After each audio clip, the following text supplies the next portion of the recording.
but a practical strategy for the survival of humanity.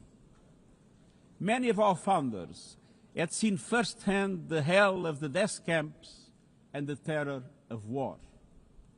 They knew that true leadership meant creating a system to prevent a replay of those horrors, a firewall against the flames of conflict and World War III, a forum for sovereign states to pursue dialogue and cooperation, and a concrete affirmation of an essential human truth: we are all in this together. And this General Assembly Hall is the heartbeat of that truth. It is why for decades world leaders have come to this one-of-a-kind podium. It is why you are here today. Because at its best, the United Nations is more than a meeting place. It's a moral compass, a force for peace and peacekeeping, a guardian of international law, a catalyst for sustainable development, a lifeline for people in crisis, a lighthouse for human rights, and a center that transforms your decisions, the decisions of member states, into action. 80 years on, we confront again the question our founders faced, only more urgent, more intertwined, more unforgiving. What kind of world do we choose to build together? Excellencies, we have our work cut out for us, as our ability to carry out that work is being cut from us. We have entered in an age of reckless disruption and relentless human suffering. Look around. The principles of the United Nations that you have established are under siege. Listen, the pillars of peace and progress are buckling under the weight of impunity, inequality, and indifference. Sovereign nations invaded, hunger weaponized, truth silence, rising smoke from bombed-out cities, rising anger in fractured societies, rising seas swallowing coastlines. Each one a warning, each one a question. What kind of world will we choose? A world of raw power or a world of laws? A world that is a scramble for self-interest or a world where nations come together? A world where might makes right or a world of rights for all? Excellencies, our world is becoming increasingly multipolar, and this is positive, reflecting a more diverse, dynamic global landscape. But multipolarity without effective multilateral institutions can court chaos, as Europe has learned the hard way, resulting in World War I. It was multipolar, but there was no multilateral institutions. So let's be clear. International cooperation is not naivete. It is hard-headed pragmatism. In a world where there's leap borders, isolation is an illusion. No country can stop a pandemic alone. No army can halt rising temperatures. No algorithm can rebuild trust once it is broken. These are global stress tests of our system, our solidarity, and our resolve. I'm convinced we can pass these tests, and we must. Because people everywhere are demanding something better, and we owe them a system worthy of their trust and a future worthy of their dreams. And so we must make the choice, an active choice, to reaffirm the imperative of international law, to reassert the centrality of multilateralism, to reinforce justice and human rights, and to recommit to the principles that gave rise to our organization, and to the promise contained in its first words: we, the peoples. Excellencies, the choices we face are not part of an ideological debate. They are a matter of life and death for millions. As I scan the global landscape, we must make 5 critical choices. First, we must choose peace rooted in international law. Peace is our first obligation, yet today wars rage with a barbarity we vowed never to allow. Too often, the Charter is brandished when convenient and trampled when not. But the Charter is not optional. It is our foundation. And when the foundation cracks, everything built upon fractures. Around the world, we see countries acting as if the rules don't apply to them. We see humans treated as less than human, and we must call it out. Impunity is the mother of chaos, and it has spawned some of the most atrocious conflicts of our times. In Sudan, civilians are being slaughtered, starved, and silenced. Women and girls face unspeakable violence. There is no military solution. I urge all parties, including those in this hall, end the external support that is fueling this bloodshed. Push to protect civilians, because the Sudanese people deserve peace, dignity, and hope. In Ukraine, relentless violence continues to kill civilians, destroy civilian infrastructure, and threaten global peace and security. I commend recent diplomatic efforts by the United States and others. We must work for a full ceasefire and a just, lasting peace in accordance with the Charter, UN resolutions, and international law. In Gaza, the horrors are approaching a third monstrous year. They are the result of decisions that defy basic humanity. The scale of death and destruction are beyond any other conflict in my years as Secretary General. The International Court of Justice has issued legally binding provisional measures in the case named application of the Convention on the Prevention and Punishment of the Crime of Genocide in the Gaza Strip. Since then, a famine has been declared and the killing has intensified. The measures stipulated by the ICJ must be implemented fully and immediately.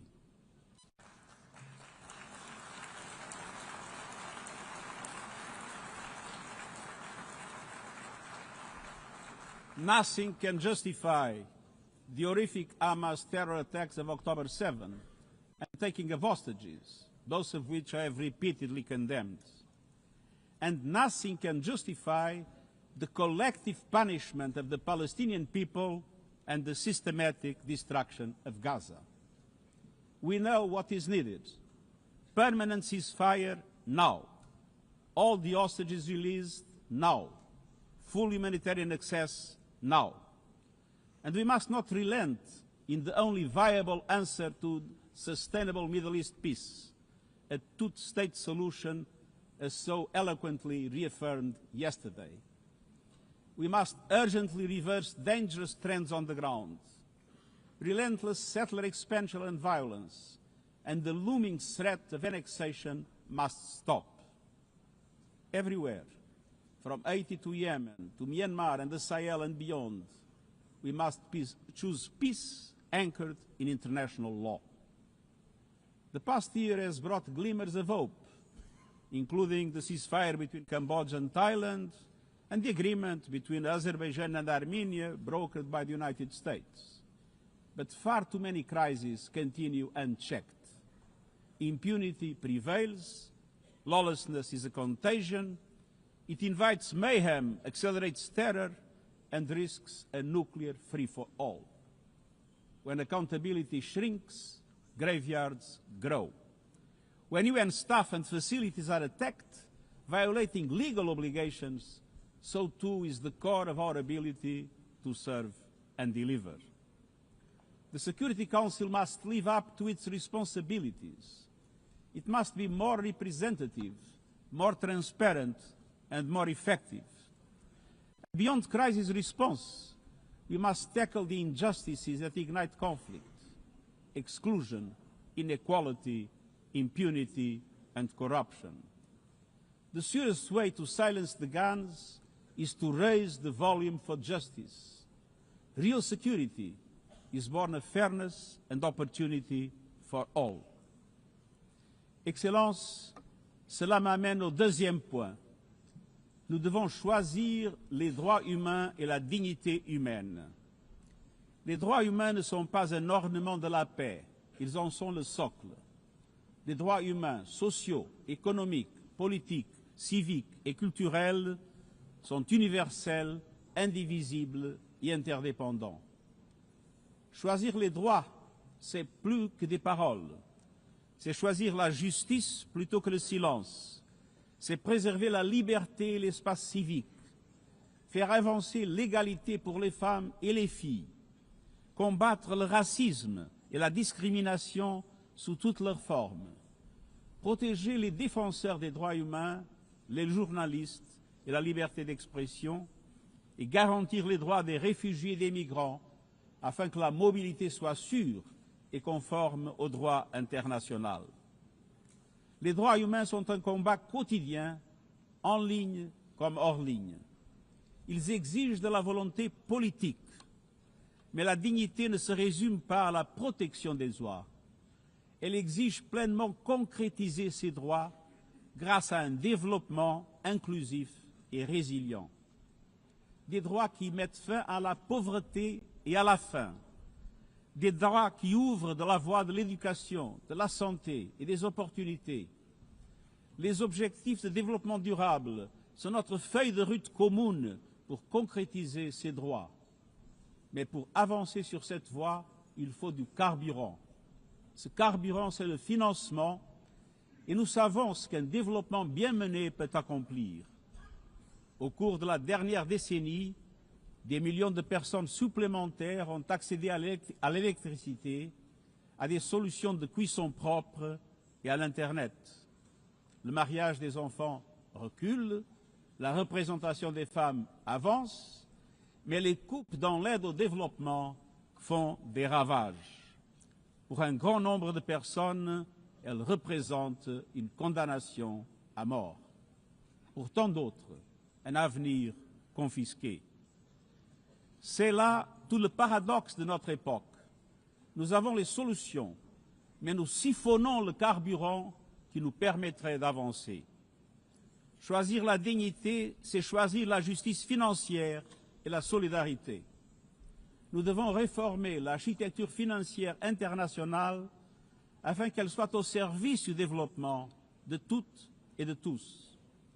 Avant que des banques multilatérales de développement plus grandes et plus audacieuses qui prêtent davantage et mobilisent plus de capitaux privés pour les pays en développement, avec des mécanismes d'allègement de dettes plus rapides et plus justes, couvrant tous les pays en difficulté, y compris ceux à revenus intermédiaires. Une protection des ressources nationales en s'attaquant aux flux financiers illicites et aux pratiques fiscales abusives qui volent aux sociétés leur avenir. Et des institutions financières mondiales à l'image du monde d'aujourd'hui, avec une participation bien plus forte des pays en développement dans sa composition et ses décisions. Alors faisons le choix d'une économie mondiale au service de toutes et tous. Faisons le choix des droits humains et de la dignité et donnons-nous les moyens d'une transition juste pour les peuples e la planeta. Excelências, esto nos leva a la tercera opción. Debemos elegir la justicia climática. La crisis climática se está acelerando, pero las soluciones también. El futuro de la energía limpia ya no es una promesa lejana, ya está aquí. Ningún gobierno, industria o interés especial puede detenerlo. Pero algunos lo están intentando, prejudicando a las economías, imponiendo precios más altos y desperdiciando una oportunidad histórica. Excellencies, fossil fuels are a losing bet. Last year, almost all new power capacity came from renewables, and the investment is surging. Renewables are the cheapest and fastest source of new power.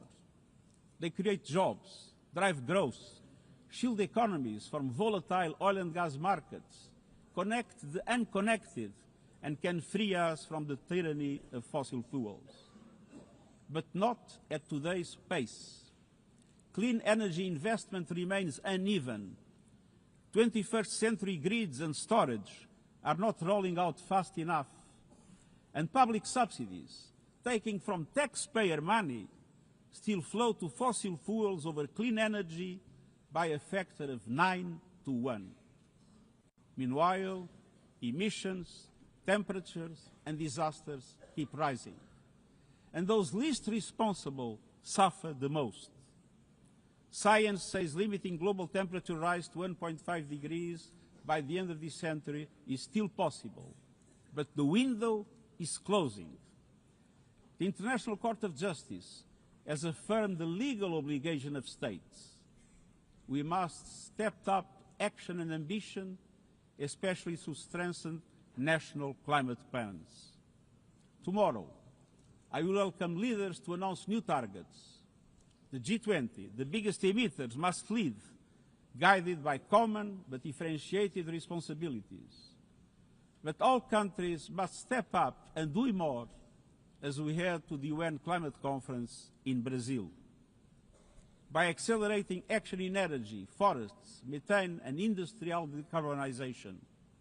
By defining a credible roadmap to mobilize $1.3 trillion annually in climate finance by 2035 for developing countries.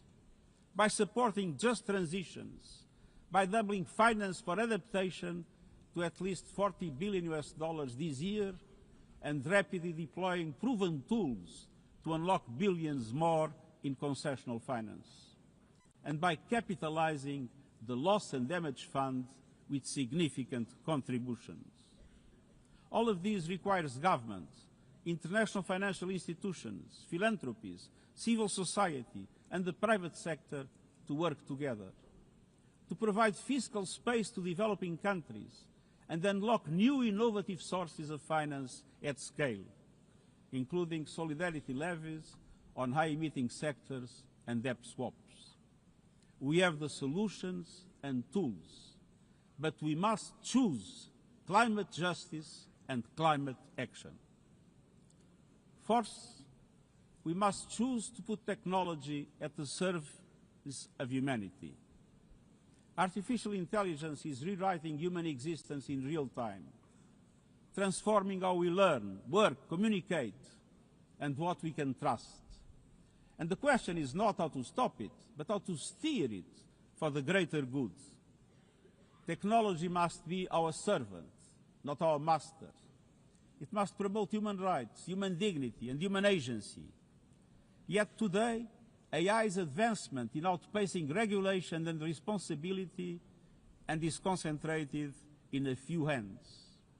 And the risks are expanding to new frontiers, from biotech to autonomous weapons.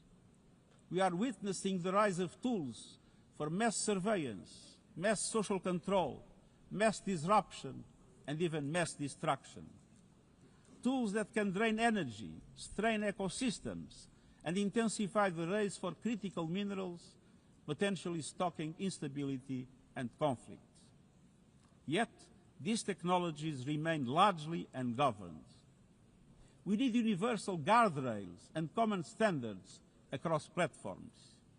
No company should be above the law. No machines should decide who lives or dies. No system should be deployed without transparency, safety, and accountability. Last month, this Assembly took a historic step, establishing an independent international scientific panel on AI and an annual global dialogue on AI governance.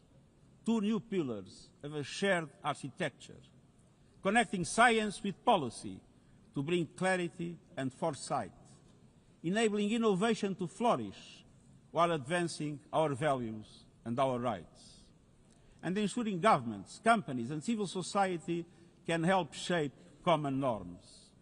We must build on these mechanisms and close the capacity gap. all countries must be able to design and develop AI, not just to consume it. I have proposed voluntary financing options to build AI computing power, data and skills in developing nations. No country should be locked out of the digital future or locked into systems it cannot shape or trust. And governments must lead with vision and companies must act with responsibility. And we, the international community, must ensure that technology lifts up humanity. So let us choose cooperation over fragmentation, ethics over expediency, and transparency over opacity. Technology will not wait for us, but we can still choose what it serves.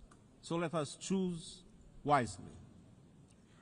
Fifth and finally, to meet all these goals, we must choose to strengthen the United Nations for the 21st century. The forces shaking our world are also testing the foundations of the United Nations system. We are being hit by rising geopolitical tensions and divisions, chronic uncertainty, and mounting financial strain. But those who depend on the United Nations must not be made to bear the cost, especially now, when for every dollar invested to support our core work to build peace, the world spends $750 on weapons of war.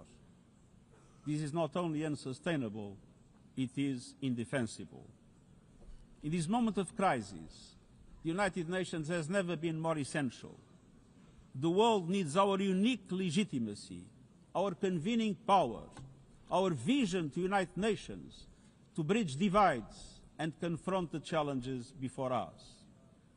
The Pact for the Future has shown your determination to build a United Nations that is stronger, more inclusive, and more effective. That is the logic and the urgency of our UN80 initiative. We are moving swiftly and decisively. I put forward concrete proposals, a revised budget for 2026 that strengthens accountability, improves delivery, and cuts costs. Practical reforms to implement mandates more effectively and efficiently with greater impact. And ideas to spark a paradigm shift in the structure of the UN and how its parts work together. Most of these decisions rest with you, the Member States, and we will move forward in full respect of the established procedures. Together, let us choose to invest in a United Nations that adapts, innovates, and is empowered to deliver for people everywhere. Excellencies, my overriding message comes down to this. Now is the time to choose. It's not enough to know what the right choices are. I urge you to make them. I grew up in a world where choices were few. I was raised in the darkness of dictatorship, where fear silenced voices and hope was nearly crushed. Yet, even the bleakest hours, especially then, I discovered a truth that has never left me. Power does not reside in the hands of those who dominate or divide. Real power resides from people, from our shared resolve to uphold dignity, to defend equality, to believe fiercely in our common humanity and the potential of every human being. I learned early to persevere, to speak out, to refuse to surrender, no matter the challenge, no matter the obstacle, no matter the hour. We must and we will overcome. Because in a world of many choices, there is one choice we must never make, the choice to give up. We must never give up. That is my promise to you, for peace, for dignity, for justice, for humanity, for the world we know is possible when we work as one. I will never, ever give up. Thank you.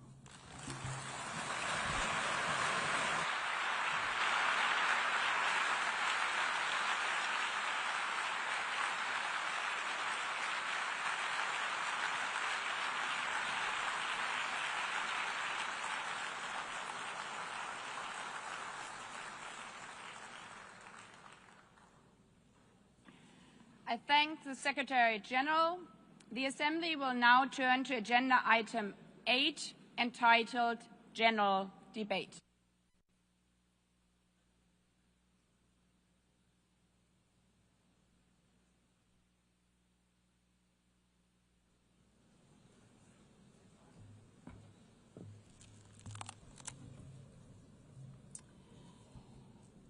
Years, longer than the average human life. This anniversary of the United Nations should have been a moment of celebration. But this is not an ordinary year. Just look at the state of our world, as the Secretary General described. Thousands of orphans in Gaza are wandering around the rubble, eating sand, drinking contaminated water. 90-year-old women in Ukraine are hiding from drones, trapped in their homes instead of living their final years in peace. Children in Haiti, too afraid to walk to school, afraid they might be gunned down by gangs like their friends. And for every conflict and tragedy that seizes the headlines, there are so many more that are forgotten, lost to the news cycle. Like women in Democratic Republic of the Congo, shielding their daughters from armed groups, fearful they might be raped. And Rohingya children spending their whole childhood in tattered tents, unable to remember what their home looks like. Faced with these realities, now is not the time to celebrate, but to ask ourselves, where is the United Nations? Distinguished heads of state and government, Mr. Secretary General, Excellencies, ladies and gentlemen, people out there in the world watching us. Clearly, we have to do better. But what we should not let cynics allow to weaponize these failures, to argue that our institution is a waste of money, outdated, irrelevant.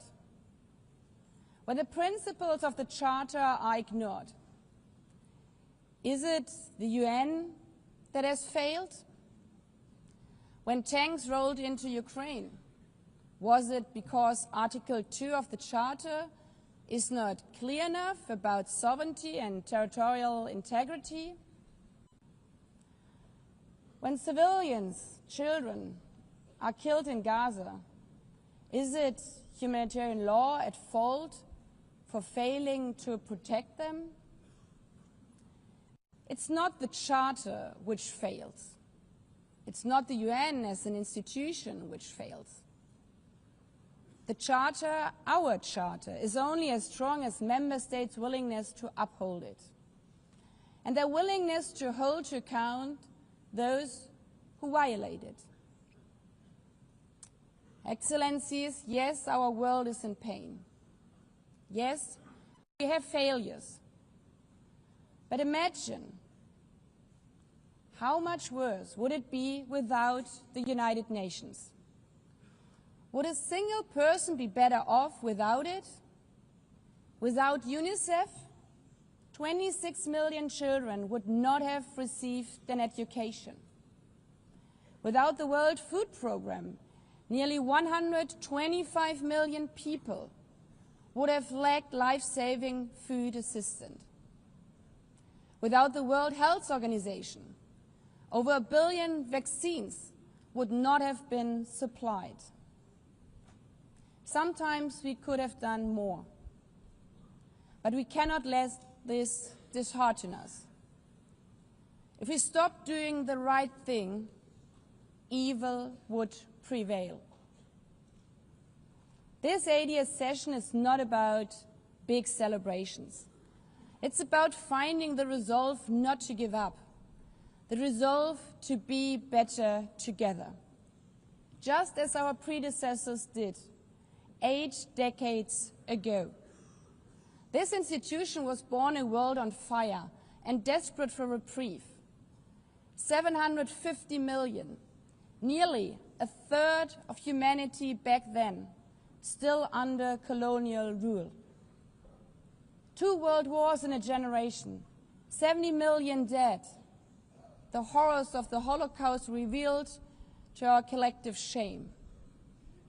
This was a generation that knew almost nothing but suffering and despair. The signing of the Charter in 1945 gave hope to millions, gave us a North Star that guided our path from the ashes of war, helped guide nations from colonial rule into independent states, helped end apartheid. Across the decades, the United Nations has been a compass pointing toward peace, humanity, and justice. We have not always succeeded, but the story of this institution is not a story of easy victories. It's a story of falling and rising, of pulling ourselves and each other back up and trying harder. We gather here for the 80th time, not for empty celebration, not out of ritual, not to hear our own voices. We gather to prove that this institution matters, and that through this institution, every nation represented here, no matter how big or small, can summon again the strength and unity first shown in San Francisco 80 years ago.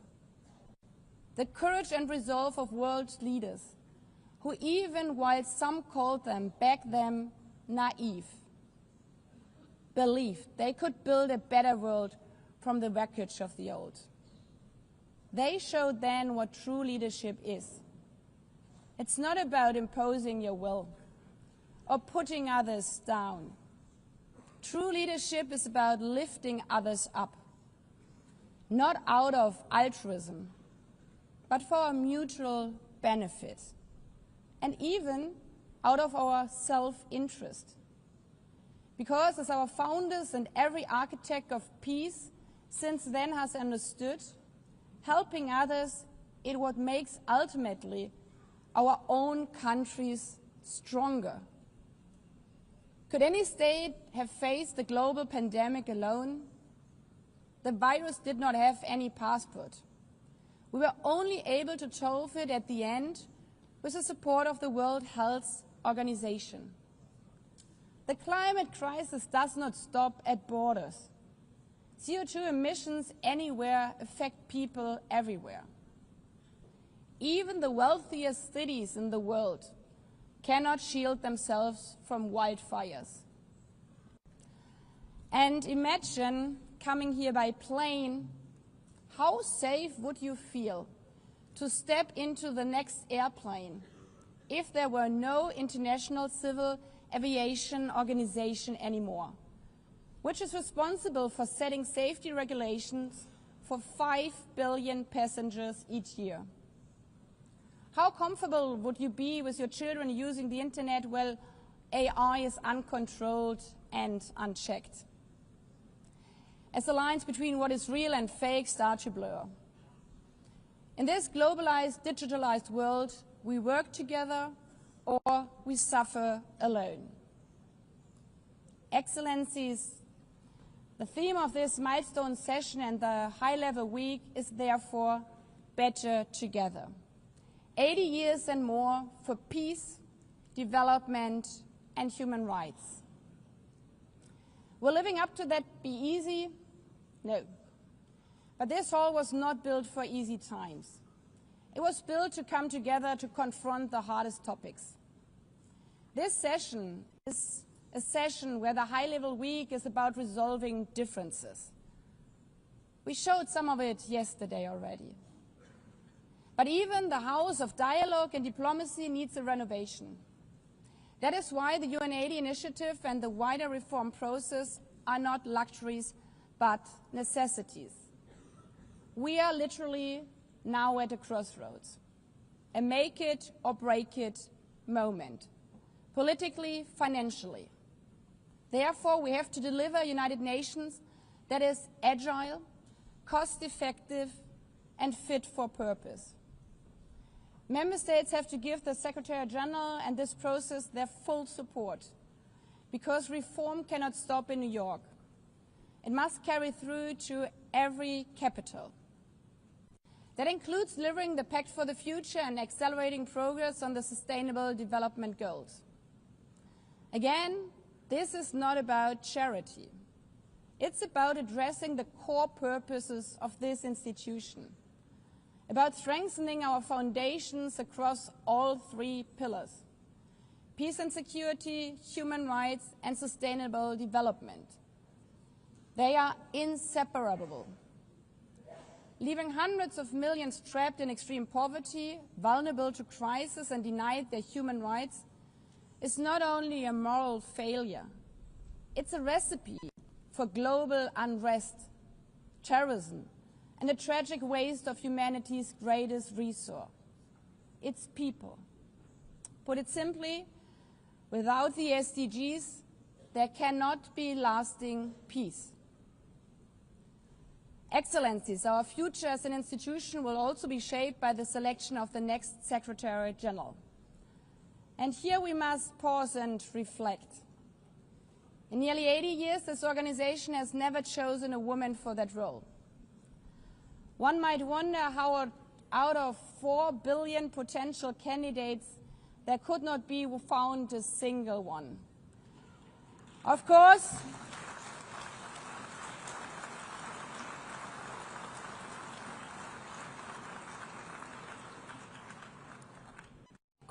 the choice rests with member states. But those of you having been there yesterday celebrating Beijing, one strong female leader after the other from all our continents. Like 80 years ago, we are standing at a crossroads.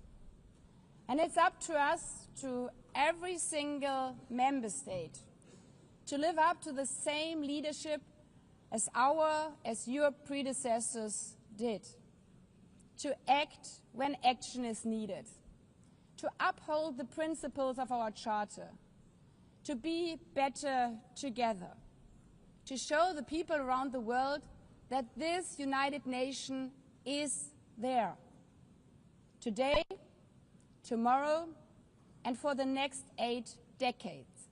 Because, after all, it's the life insurance for every country.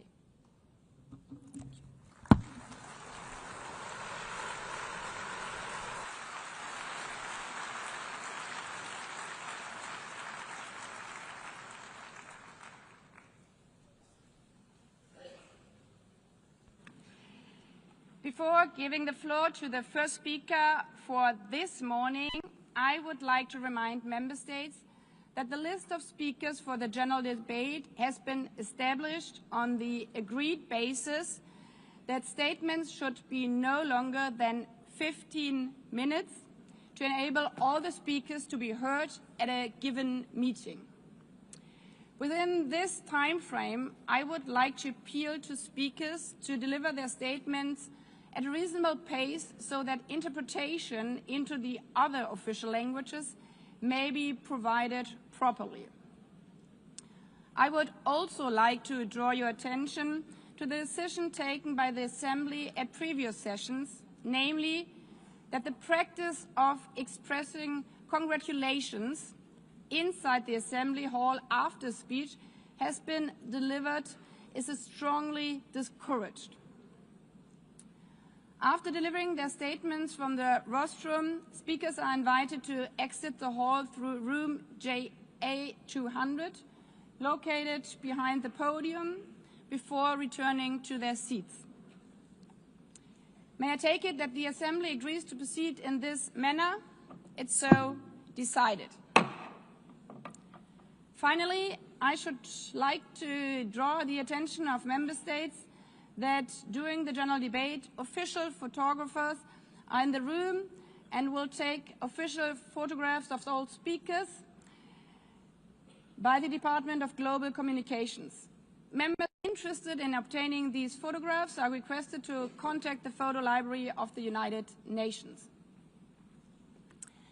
By this, the Assembly will hear an address by His Excellency Luiz Inácio Lula da Silva, President of the Federative Republic of Brazil. I request the protocol to escort His Excellency and invite him to address the Assembly.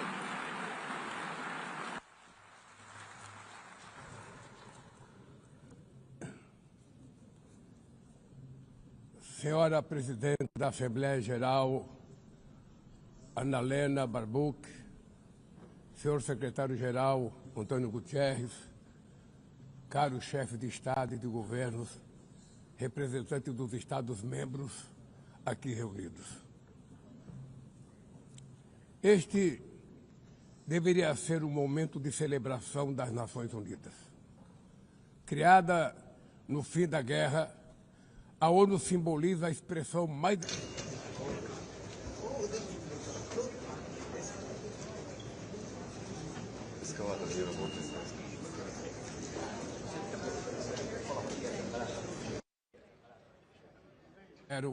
em toda a sua história. O multilateralismo está diante de nós.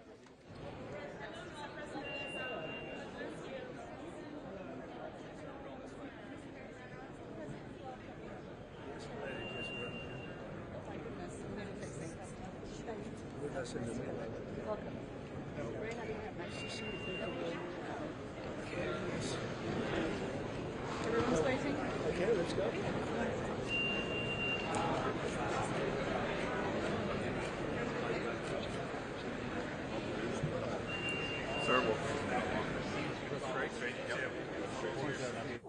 O autoritarismo se fortalece quando nos omitimos frente à arbitrariedade. Quando a sociedade internacional vacila na defesa da paz, da soberania e do direito, as consequências são trágicas. Em todo o mundo, forças antidemocráticas tentam subjugar as instituições e sufocar as liberdades. Cultua a violência, exalta a ignorância, atuam como milícias físicas e digitais e cerceiam a imprensa. Mesmo sob ataques sem precedentes, o Brasil optou por resistir e defender sua democracia, reconquistada há 40 anos pelo seu povo, depois de 2 décadas de governos ditatoriais. Não há justificativa para as medidas unilaterais e arbitrárias contra nossas instituições e nossa economia. A agressão contra a independência do Poder Judiciário é inaceitável. Essa ingerência em assuntos internos conta com o auxílio de uma extrema-direita subserviente e saudosa de antigas hegemonias. Falsos patriotas arquitetam e promovem publicamente ações contra o Brasil. Não há pacificação com impunidade. Há poucos dias, e pela primeira vez em 525 anos de nossa história, um ex-chefe de Estado foi condenado por atentar contra o Estado Democrático de Direito. Foi investigado, indiciado e julgado, e responsabilizado pelos seus atos em um processo minucioso. Teve amplo direito de defesa, prerrogativa que as ditaduras negam às suas vítimas. Diante dos olhos do mundo, o Brasil deu um recado a todos os candidatos autocratas e àqueles que os apoiam. Nossa democracia e nossa soberania são inegociáveis.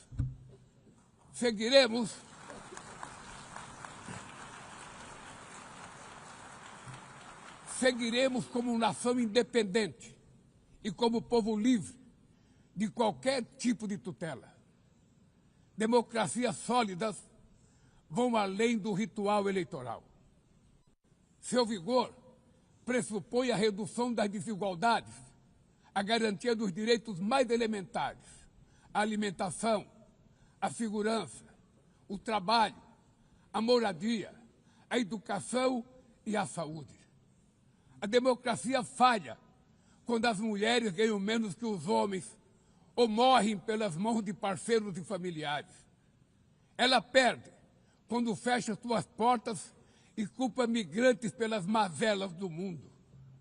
A pobreza é tão inimiga da democracia quanto o extremismo. Por isso, foi com orgulho que recebemos da FAO a confirmação de que o Brasil voltou a sair do mapa da fome este ano de 2025. Mas no mundo, ainda há 670 milhões de pessoas famintas e cerca de 2 bilhões e 300 milhões enfrentam insegurança alimentar. A única guerra que todos podem sair vencedores é a que travamos contra a fome e a pobreza. Esse é o objetivo da Aliança Global que lançamos no G20 e que já conta com o apoio de 103 países. A comunidade internacional precisa rever suas prioridades, reduzir os gastos com guerras e aumentar a ajuda ao desenvolvimento, aliviar o serviço da dívida externa dos países mais pobres, sobretudo os africanos, e definir padrões mínimos de tributação global para que os super ricos paguem mais impostos que os trabalhadores. A democracia também se mede pela capacidade de proteger as famílias e a infância. As plataformas digitais trazem possibilidade de nos aproximar como jamais havíamos imaginado, mas têm sido usadas para semear intolerância, misoginia, xenofobia e desinformação. A internet não pode ser terra sem lei. Cabe ao poder público proteger os mais vulneráveis. Regular não é restringir a liberdade de expressão, é garantir que o que já é ilegal no mundo real seja tratado assim também no ambiente digital, no ambiente virtual. Ataques à regulação servem para encobrir interesses escusos e dar guarida a crimes como fraudes, tráfico de pessoas, pedofilia e investidas contra a democracia.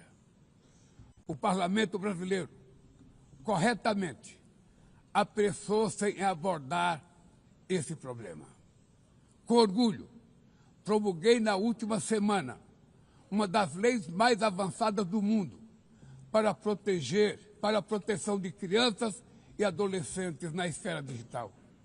Também enviamos ao Congresso Nacional projeto de lei para fomentar a concorrência nos mercados digitais e para incentivar a instalação de data centers sustentáveis.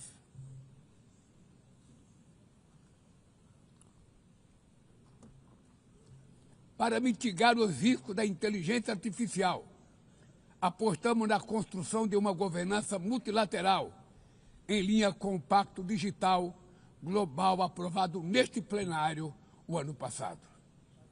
Senhoras e senhores, na América Latina e Caribe, vivemos um momento de crescente polarização e instabilidade. Manter a região como zona de paz sempre foi e é a nossa prioridade. Somos um continente livre de armas de destruição em massa, sem conflitos étnicos ou religiosos. É preocupante a equiparação entre a criminalidade e o terrorismo. A forma mais eficaz de combater o tráfico de drogas é a cooperação para reprimir a lavagem de dinheiro e limitar o comércio de armas. Usar força letal em situações que não constituem conflitos armados equivale a executar pessoas sem julgamento. Outras partes do planeta já testemunharam intervenções que causaram danos maiores do que se pretendia evitar, com graves consequências humanitárias. A via do diálogo não deve estar fechada na Venezuela. O Haiti tem direito a um futuro livre de violência. E é inadmissível que Cuba seja listada como o país que patrocina o terrorismo. No conflito na Ucrânia,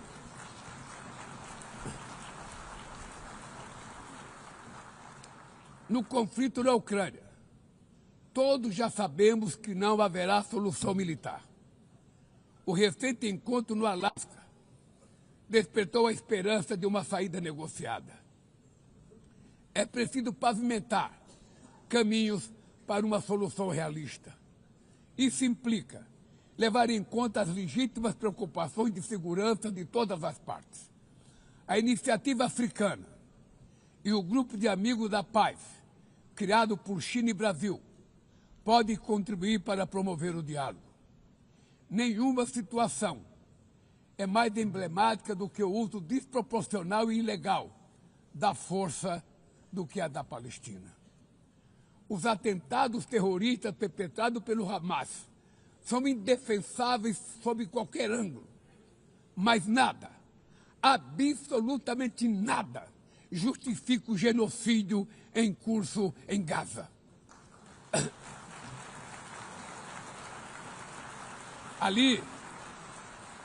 Ali, sob toneladas de escombros, estão enterradas dezenas de milhares de mulheres e crianças inocentes. Ali também estão sepultados o direito internacional humanitário e o mito da superioridade ética do Ocidente. Este massacre não aconteceria sem a cumplicidade dos que poderiam evitá-lo. Em Gaza, fome é usado como arma de guerra e o deslocamento forçado de populações é praticado impunemente. Quero expressar minha admiração aos judeus que, dentro e fora de Israel, se opõem a esta punição coletiva. O povo palestino corre o risco de desaparecer. Só sobreviverá como um Estado independente integrado à comunidade internacional. Esta é a solução defendida por mais de 150 membros da ONU, reafirmada ontem aqui, neste mesmo plenário, mas obstruída por um único veto.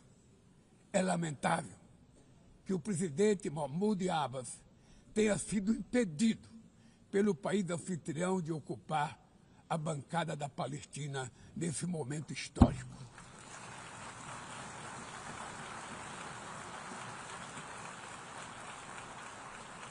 O alastramento desse conflito para o Líbano, para a Síria e o Irã e o Catar fomenta a escalada armamentista sem precedentes. Senhoras presidentas, bombas e armas nucleares não vão nos proteger da crise climática. O ano de 2024 foi o mais quente já registrado. A COP30 em Belém, no Brasil, será a COP da verdade. Será o momento de os líderes mundiais provarem a seriedade de seu compromisso com o planeta. Sem ter o quadro completo das contribuições nacionalmente determinadas, as chamadas NDCs, caminharemos de olhos vendados para um verdadeiro abismo. O Brasil se comprometeu a reduzir entre 59% e 67% suas emissões, abrangendo todos os gases de efeito estufa em todos os setores da economia. Nações em desenvolvimento enfrentam a mudança do clima ao mesmo tempo em que lutam contra outros desafios. Enquanto isso, países ricos usufruem de padrão de vida obtido às custas de 200 anos de emissões de gases. Exigir maior ambição e maior acesso a recursos e tecnologias não é uma questão de caridade, é apenas uma questão de justiça. A corrida por minerais críticos essenciais para a transição energética não pode reproduzir a lógica predatória que marcou os últimos séculos. Em Belém, o mundo vai conhecer a realidade da Amazônia. O Brasil já reduziu pela metade o desmatamento na região nos 2 últimos anos. Erradicá-lo requer garantia, condições dignas de vida para seus milhões de habitantes.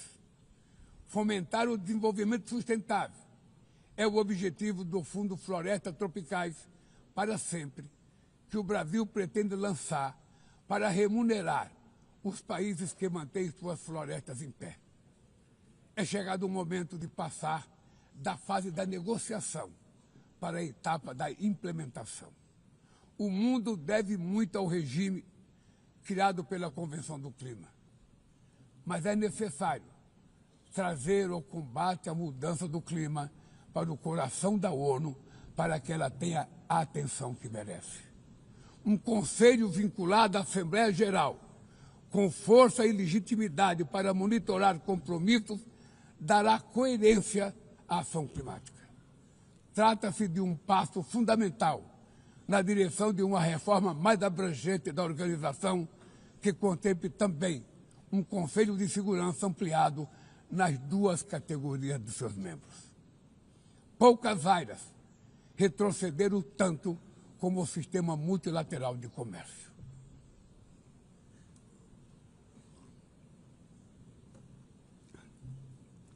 Medidas unilaterais transformam em letra morta princípios basilares como a cláusula de nação mais favorecida.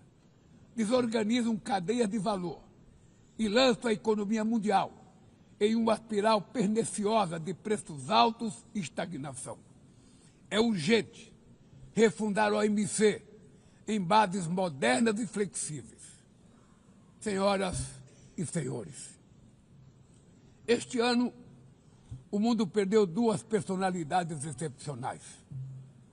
O ex-presidente do Uruguai, Pepe Mujica, e o nosso querido Papa Francisco. Ambos encarnaram como ninguém os melhores valores humanistas. Suas vidas se entrelaçaram com as 8 décadas de existência da ONU. Se ainda estivesse entre nós, provavelmente usariam esta tribuna para lembrar que o autoritarismo, a degradação ambiental e a desigualdade não são inexoráveis. Que os únicos derrotados são os que cruzam os braços resignados.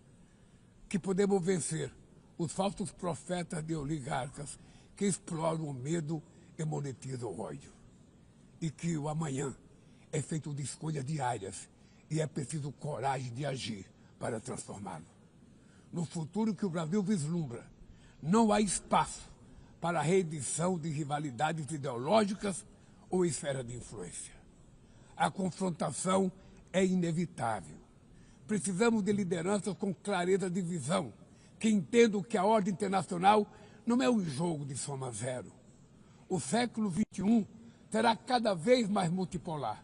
Para se manter pacífico, não pode deixar de ser multilateral. O Brasil confere crescente importância à União Europeia, à União Africana, à ASEAN, à CELAC, aos BRICS e ao G20. A voz do Sul global deve ser respeitada e ouvida. A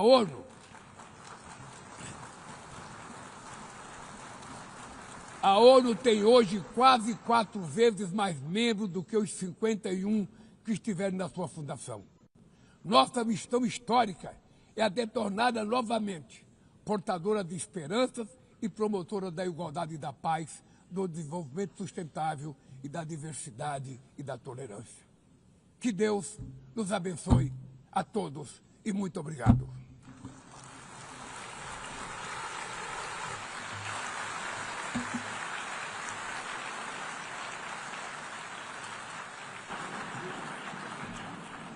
On behalf of the Assembly, I wish to thank the President of the Federative Republic of Brazil,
The Assembly will hear an address by His Excellency Donald Trump, President of the United States of America. I request protocol to escort His Excellency and invite him to address the Assembly.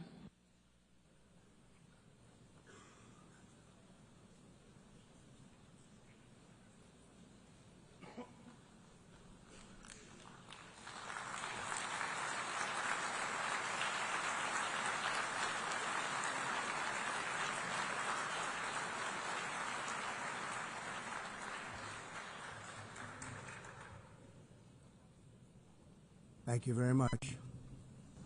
Very much appreciated.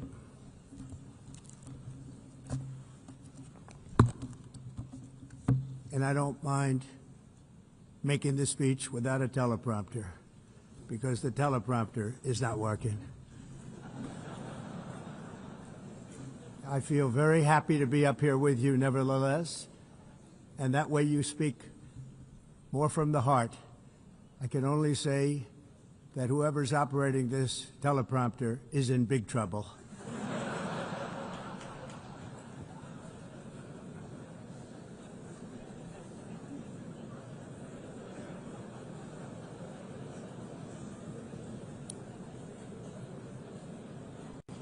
Hello, Madam First Lady. Thank you very much for being here. And Madam President, Mr. Secretary General, First Lady of the United States, distinguished delegates, ambassadors, and world leaders. 6 years have passed since I last stood in this grand hall and addressed a world that was prosperous and at peace in my first term. Since that day, the guns of war have shattered the peace I forged on 2 continents. An era of calm and stability gave way to one of the great crises of our time.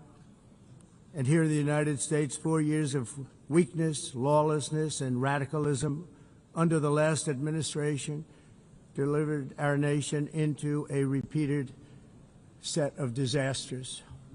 1 year ago, our country was in deep trouble, but today, just 8 months into my administration, we are the hottest country anywhere in the world, and there is no other country even close. America is blessed with the strongest economy, the strongest borders, the strongest military, the strongest friendships, and the strongest spirit of any nation on the face of the earth. This is indeed the golden age of America. We are rapidly reversing the economic calamity we inherited from the previous administration, including ruinous price increases and record-setting inflation like we've never had before. Under my leadership, energy costs are down, gasoline prices are down, grocery prices are down, mortgage rates are down, and inflation has been defeated. The only thing that's up is the stock market, which just hit a record high. In fact, it hit a record high 48 times in the last short period of time. Growth is surging, manufacturing is booming. The stock market, as I said, is doing better than it's ever done. And all of you in this room benefit by that, almost everybody. And importantly, workers' wages are rising at the fastest pace in more than 60 years. And that's what it's all about, isn't it? In 4 years of President Biden, we had less than $1 trillion of new investment into the United States. In just 8 months since I took office, we have secured commitments and money already paid for $17 trillion. Think of it, 4 years, less than $1 trillion, 8 months, much more than $17 trillion is being invested in the United States. And it's now pouring in from all parts of the world. We've implemented the largest tax cuts in American history and the largest regulation cuts in American history, making this once and again the best country on earth to do business. And many of the people in this room are investing in America, and it's turned out to be an awfully good investment during this 8-month period. In my first term, I built the greatest economy in the history of the world. We had the best economy ever, history of the world. And I'm doing the same thing again, but this time it's actually much bigger and even better. The numbers far surpass my record-setting first term. On our southern border, we have successfully repelled a colossal invasion, and for the last 4 months, and that's 4 months in a row, the number of illegal aliens admitted and entering our country has been 0. Hard to believe, because if you look back just a year ago, it was millions and millions of people pouring in from all over the world, from prisons, from mental institutions, drug dealers. All over the world they came. They just poured into our country with the ridiculous open border policy of the Biden administration. Our message is very simple. If you come illegally into the United States, you're going to jail, or you're going back to where you came from, or perhaps even further than that. You know what that means. I want to thank the country of El Salvador for the successful and professional job they've done in receiving and jailing so many criminals that entered our country.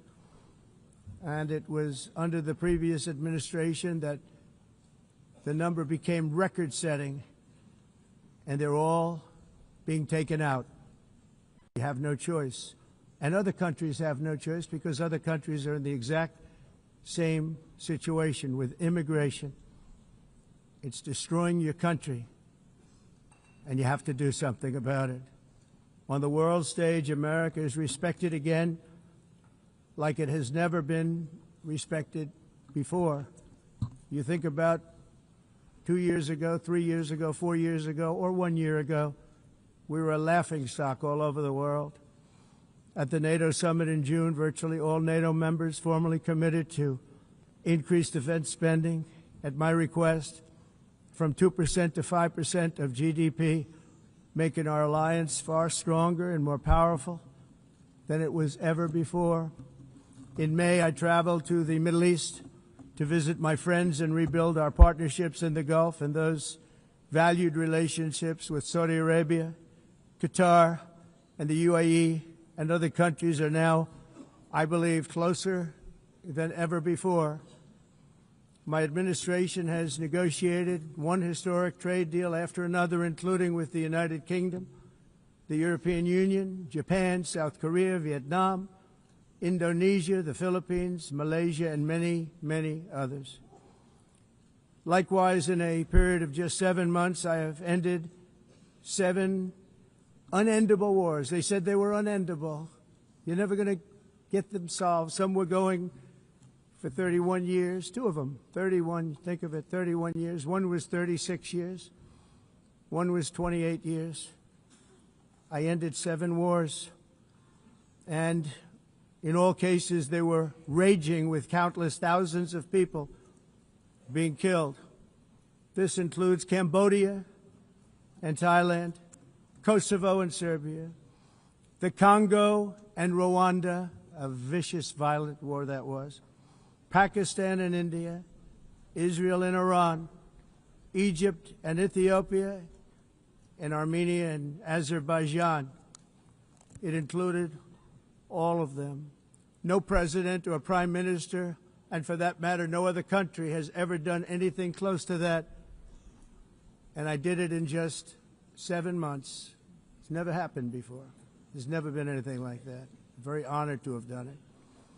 It's too bad that I had to do these things instead of the United Nations doing them. And sadly, in all cases, the United Nations did not even try to help in any of them. I ended 7 wars, dealt with the leaders of each and every one of these countries, and never even received a phone call from the United Nations offering to help in finalizing the deal. All I got from the United Nations was an escalator that on the way up stopped right in the middle. If the First Lady wasn't in great shape, she would have fallen, but she's in great shape. We're both in good shape. We both stood. And then a teleprompter that didn't work. These are the two things I got from the United Nations, a bad escalator and a bad teleprompter. Thank you very much. And by the way, it's working now. It just went on. Thank you. I think I should just do it the other way. It's easier. Thank you very much. I didn't think of it at the time because I was too busy working to save millions of lives. That is the saving and stopping of these wars. But later I realized that the United Nations wasn't there for us. They weren't there. I thought of it really after the fact, not during these negotiations, which were not easy. That being the case, what is the purpose of the United Nations? The UN has such tremendous potential.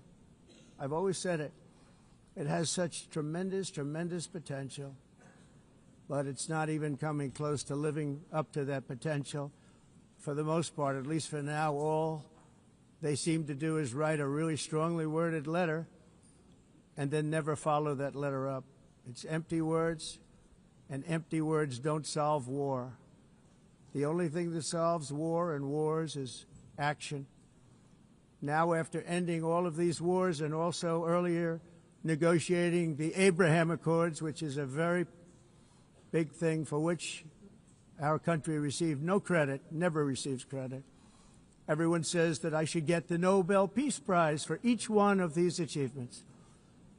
But for me, the real prize will be the sons and daughters who live to grow up with their mothers and fathers, because millions of people are no longer being killed in endless and unglorious wars.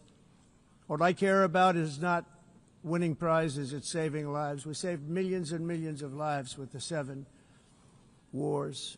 And we have others that we're working on, and you know that. Many years ago, a very successful real estate developer in New York, known as Donald J. Trump, I bid on the renovation and rebuilding of this very United Nations complex. I remember it so well. I said at the time that I would do it for $500 million, rebuilding everything. It would be beautiful. I used to talk about, I'm going to give you marble floors. They're going to give you terrazzo. I'm going to give you the best of everything. You're going to have mahogany walls. They're going to give you plastic. But they decided to go in another direction, which was much more expensive at the time, and which actually produced a far inferior product. And I realized that they did not know what they were doing when it came to construction, and that their building concepts were so wrong, and the product that they were proposing to build was so bad and so costly. It was going to cost them a fortune. And I said, and wait till you see the overruns. Well, I turned out to be right. They had massive cost overruns and spent between $2 and $4 billion on the building and did not even get the marble floors that I promised them. You walk on terrazzo. Do you notice that? As far as I'm concerned, frankly, looking at the building and getting stuck on the escalator, they still haven't finished the job. They still haven't finished. That was years ago. The project was so corrupt that Congress actually asked me to testify before them on the tremendous waste of money, because it turned out that they had no idea what it was, but they knew it was anywhere between $2 and $4 billion as opposed to $500 million with a guarantee. But they had no idea, and I said it cost much more than $5 billion. Unfortunately, many things in the United Nations are happening just like that, but on an even much bigger scale, much, much bigger. Very sad to see. Whether the UN can manage to play a productive role, I've come here today to offer the hand of American leadership and friendship to any nation in this assembly that is willing to join us in forging a safer, more prosperous world. And it's a world that we'll be much happier with. A dramatically better future is within our reach. But to get there, we must reject the failed approaches of the past and work together to confront some of the greatest threats in history.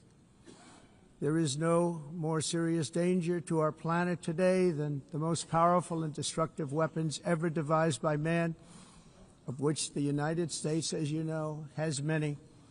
Just as I did in my first term, I've made containing these threats a top priority, starting with the nation of Iran. My position is very simple. The world's #1 sponsor of terror can never be allowed to possess the most dangerous weapon. That's why shortly after taking office, I sent the so-called Supreme Leader a letter making a generous offer. I extended a pledge of full cooperation in exchange for a suspension of Iran's nuclear program. The regime's answer was to continue their constant threats to their neighbors and U.S. interests throughout the region and some great countries that are right nearby. Today, many of Iran's former military commanders, in fact, I can say almost all of them, are no longer with us. They're dead. And 3 months ago, in Operation Midnight Hammer, 7 American B-2 bombers dropped the 14 30,000-pound each bombs on Iran's key nuclear facilities, totally obliterating everything. No other country on earth could have done what we did. No other country has the equipment to do what we did. We have the greatest weapons on earth. We hate to use them. But we did something that for 22 years people wanted to do. With Iran's nuclear enrichment capacity demolished, I immediately brokered an end to the 12-day war, as it's called, between Israel and Iran, with both sides agreeing to fight no longer. As everyone knows, I have also been deeply engaged in seeking a ceasefire in Gaza. Have to get that done. Have to get it done. Unfortunately, Hamas has repeatedly rejected reasonable offers to make peace. We can't forget October 7th, can we? Now, as if to encourage continued conflict, some of this body is seeking to unilaterally recognize a Palestinian state. The rewards would be too great for Hamas terrorists for their atrocities. This would be a reward for these horrible atrocities, including October 7th, even while they refuse to release the hostages or accept a ceasefire. Instead of giving to Hamas and giving so much, because they've taken so much, they have taken so much. This could have been solved so long ago. But instead of giving in to Hamas's ransom demands, those who want peace should be united with one message: release the hostages now. Just release the hostages now. Thank you.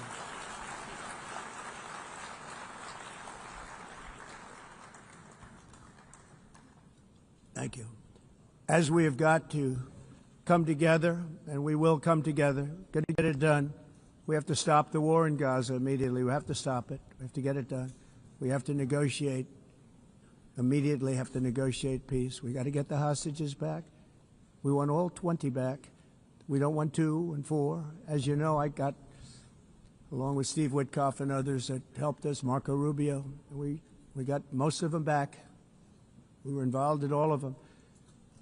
But I always said the last 20 are going to be the hardest, and that's exactly what happened.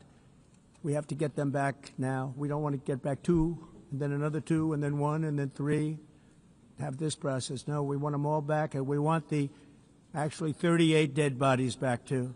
Those parents came to me, and they want them back, and they want them back very quickly and very badly, as though they were alive. They want them. They want them every bit as much as if their son or daughter were alive. I've also been working relentlessly, stopping the killing in Ukraine. I thought that would be, of the 7 wars that I stopped, I thought that would be the easiest because of my relationship with President Putin, which had always been a good one. I thought that was going to be the easiest one. But, you know, in war, you never know what's going to happen. There are always lots of surprises, both good and bad. Everyone thought Russia would win this war in 3 days, but it didn't work out that way. It was supposed to be just a quick little skirmish. It's not making Russia look good. It's making them look bad. No matter what happens from here on out, this was something that should have taken a matter of days, certainly less than a week, and they've been fighting for 3.5 years and killing anywhere from 5,000 to 7,000 young soldiers, mostly soldiers, on both sides every single week, from 5,000 to 7,000 dead young people, and some in cities, much smaller numbers, where rockets are shot, where drones are dropped. This war would never have started if I were president. This was a war that should have never happened. It shows you what leadership is, what bad leadership can do to a country.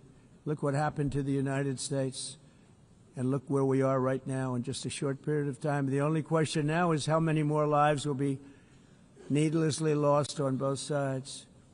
China and India are the primary funders of the ongoing war by continuing to purchase Russian oil. But inexcusably, even NATO countries have not cut off much Russian energy and Russian energy products, which, as you know, I found out about 2 weeks ago, and I wasn't happy. Think of it. They're funding the war against themselves. Who the hell ever heard of that one? In the event that Russia is not ready to make a deal to end the war, then the United States is fully prepared to impose a very strong round of powerful tariffs, which would stop the bloodshed, I believe, very quickly. But for those tariffs to be effective, European nations, all of you are gathered here right now, would have to join us in adopting the exact same measures. I mean, you're much closer to this. We have an ocean in between. You're right there. And Europe has to step it up. They can't be doing what they're doing. They're buying oil and gas from Russia while they're fighting Russia. It's embarrassing to them, and it was very embarrassing to them when I found out about it, I can tell you that. They have to immediately cease all energy purchases from Russia. Otherwise, we're all wasting a lot of time.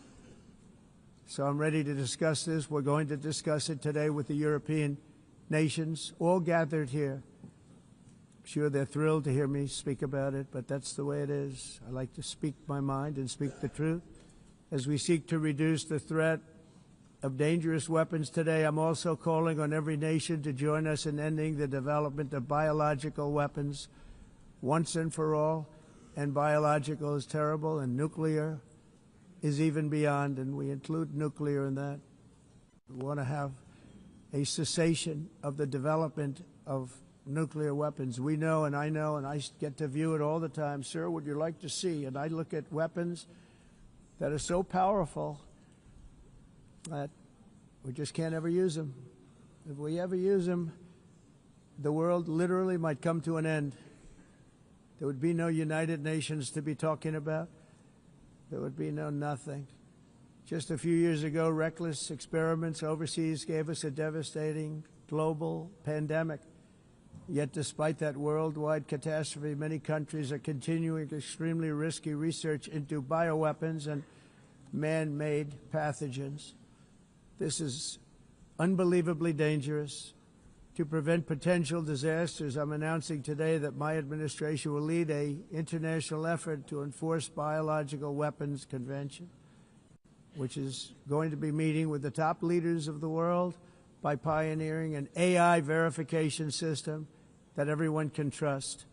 Hopefully the UN can play a constructive role, and it will also be one of the early projects under AI. Let's see how good it is, because a lot of people are saying it could be one of the great things ever, but it also can be dangerous, but it could be put to tremendous use and tremendous good, and this would be an example of that.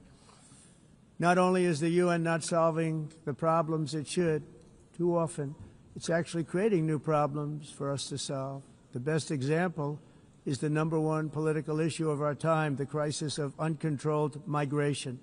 It's uncontrolled. Your countries are being ruined. The United Nations is funding an assault on Western countries and their borders. In 2024, the UN budgeted $372 million in cash assistance to support an estimated 624,000 migrants journeying into the United States. Think of that. The UN is supporting people that are illegally coming into the United States, and then we have to get them out. The UN also provided food, shelter, transportation, and debit cards to illegal aliens. Can you believe that? On the way to infiltrate our southern border. Millions of people came through that southern border. Just a year ago, millions and millions of people were pouring in, 25 million altogether over the 4 years of the incompetent Biden administration. And now we have it stopped, totally stopped. In fact, they're not even coming anymore because they know they can't get through. But what took place is totally unacceptable. The UN is supposed to stop invasions, not create them and not finance them. In the United States, we reject the idea that mass numbers of people from foreign lands can be permitted to travel halfway around the world, trample our borders, violate our sovereignty, cause unmitigated crime, and deplete our, I see it. I'm not mentioning names, I see it, and I could call every single one of them out. You're destroying your countries. They're being destroyed. Europe is in serious trouble. They've been invaded by a force of illegal aliens like nobody's ever seen before. Illegal aliens are pouring into Europe. Nobody is ever, and nobody's doing anything to change it, to get them out. It's not sustainable. And because they choose to be politically correct, they're doing just absolutely nothing about it. And I have to say, I look at London, where you have a terrible mayor, terrible, terrible mayor, and it's been so changed, so changed. Now they want to go to Sharia law, but you're in a different country. You can't do that. Both the immigration and their suicidal energy ideas will be the death of Western Europe if something is not done immediately. This cannot be sustained. What makes the world so beautiful is that each country is unique. But to stay this way, every sovereign nation must have the right to control their own borders. You have the right to control your borders, as we do now, and to limit the sheer numbers of migrants entering their countries and paid for by the people of that nation that were there and that built that particular nation at the time. They put their blood, sweat, tears, money into that country, and now they're being ruined. Proud nations must be allowed to protect their communities and prevent their societies from being overwhelmed by people they have never seen before, with different customs, religions, with different everything. Where migrants have violated laws, lodged false asylum claims, or claimed refugee status for illegitimate reasons, they should, in many cases, be immediately sent home. And while we will always have a big heart for places and people that are struggling and truly compassionate, answers will be given. We have to solve the problem, and we have to solve it in their countries, not create new problems in our countries. And we are very helpful to a lot of countries that are just not able to send their people anymore. They used to send them to us in caravans of 25,000, 30,000 people each. These massive caravans of people pouring into our country, totally unchecked and unvetted. But not anymore. According to the Council of Europe, in 2024, almost 50% of inmates in German prisons were foreign nationals or migrants. In Austria, the number was 53% of the people in prisons were from places that weren't from where they are now. In Greece, the number was 54%, and in Switzerland, beautiful Switzerland, 72% of the people in prisons are from outside of Switzerland. When your prisons are filled with so-called asylum seekers who repaid kindness, and that's what they did, they repaid kindness with crime, it's time to end the failed experiment of open borders. You have to end it now. See, I can tell you. I'm really good at this stuff. Your countries are going to hell. In America, we've taken bold action to swiftly shut down uncontrolled migration. Once we started detaining and deporting everyone who crossed the border and removing illegal aliens from the United States, they simply stopped coming. They're not coming anymore. We're getting a lot of credit, but they're not coming anymore. This was a humanitarian act for all involved, because on the trips up, thousands of people a week were dying. Women were being raped. Nobody's ever seen anything like it. Raped, horribly beaten, raped. On the trip up, the journey up, it was a long walk. It was a long, arduous journey, indeed.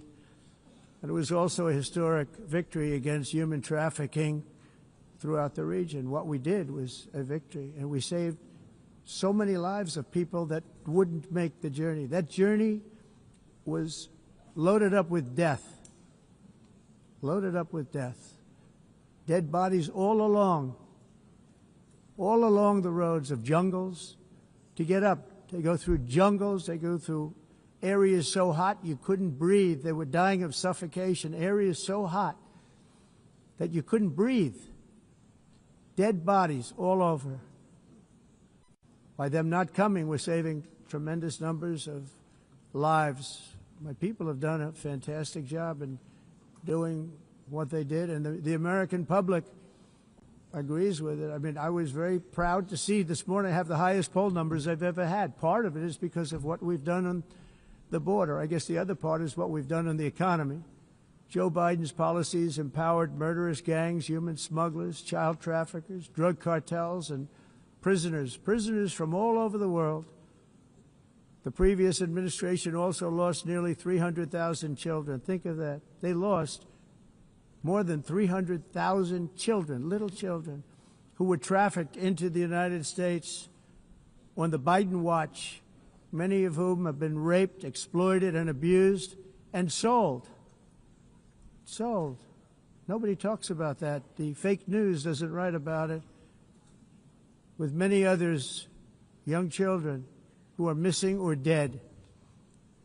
And we found a lot of these children, and we're sending them back, and we've been sending them back to their parents. They said, nobody knows who they are. They said, where do you come from? And they'll give us a country, and we'll find out, and we'll figure it out, and we'll bring them back to their homes.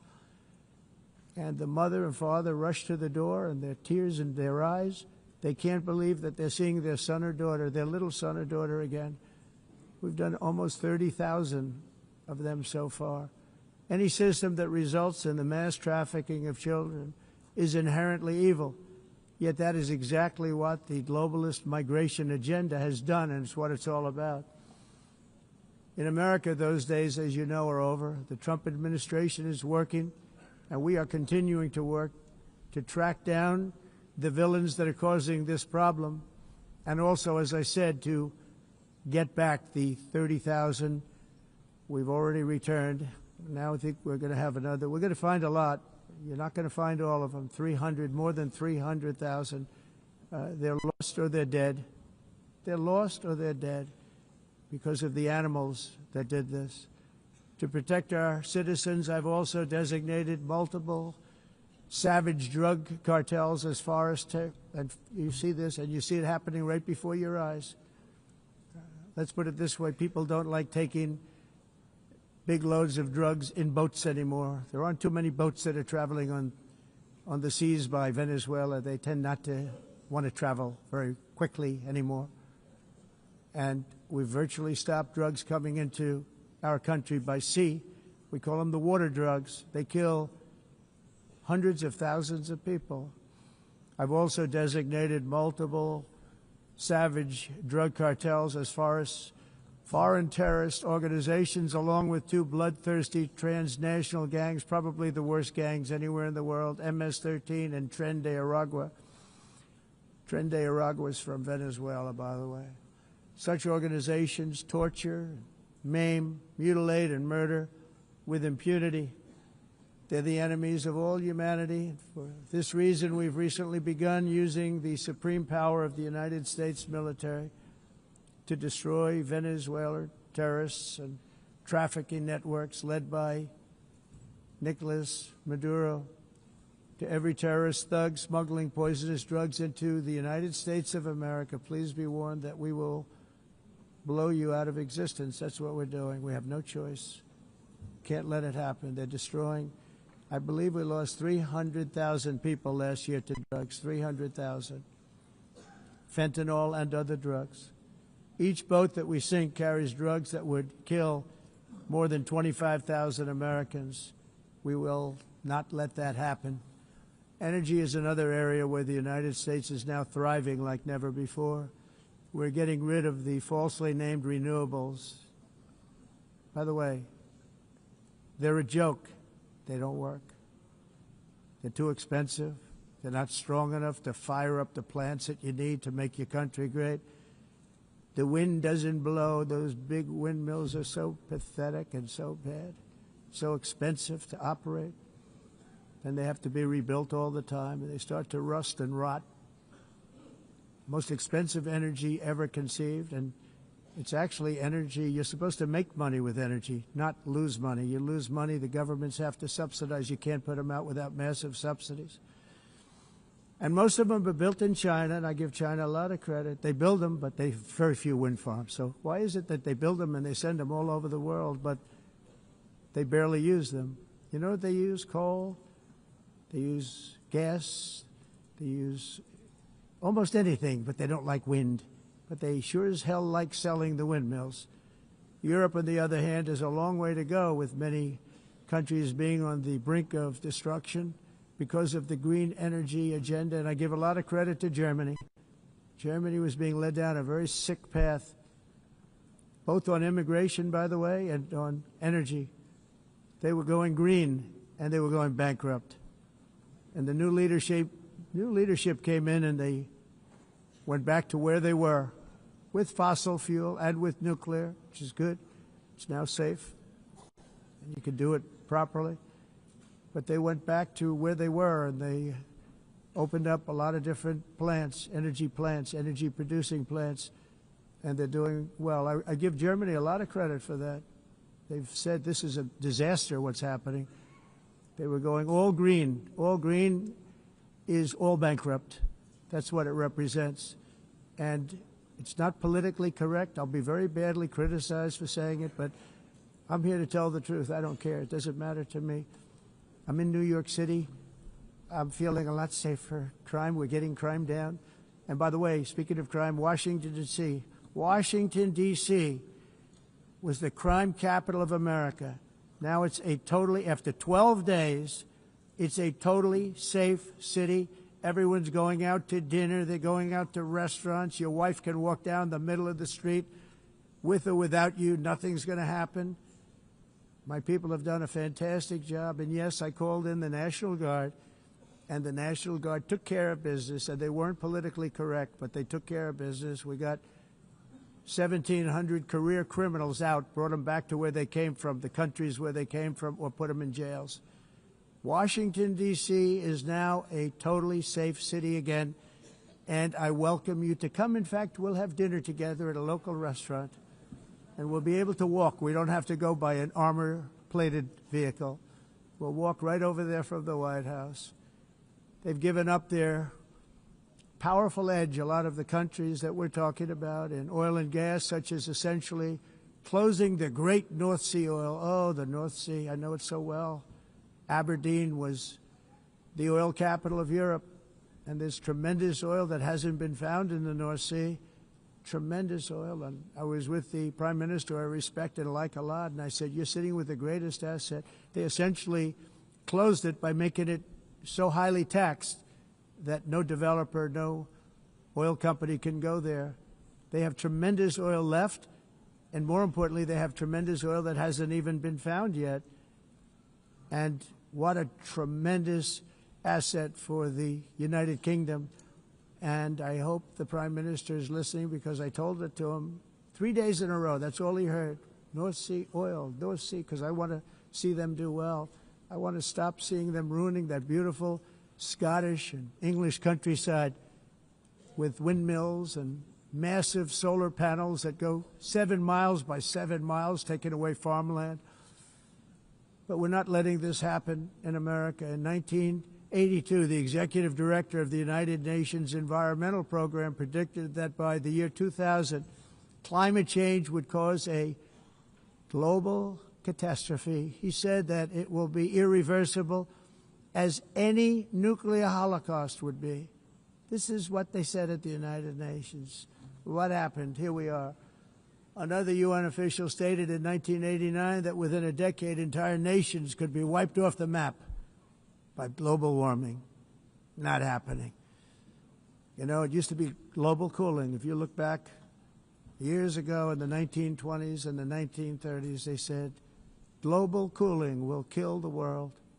We have to do something.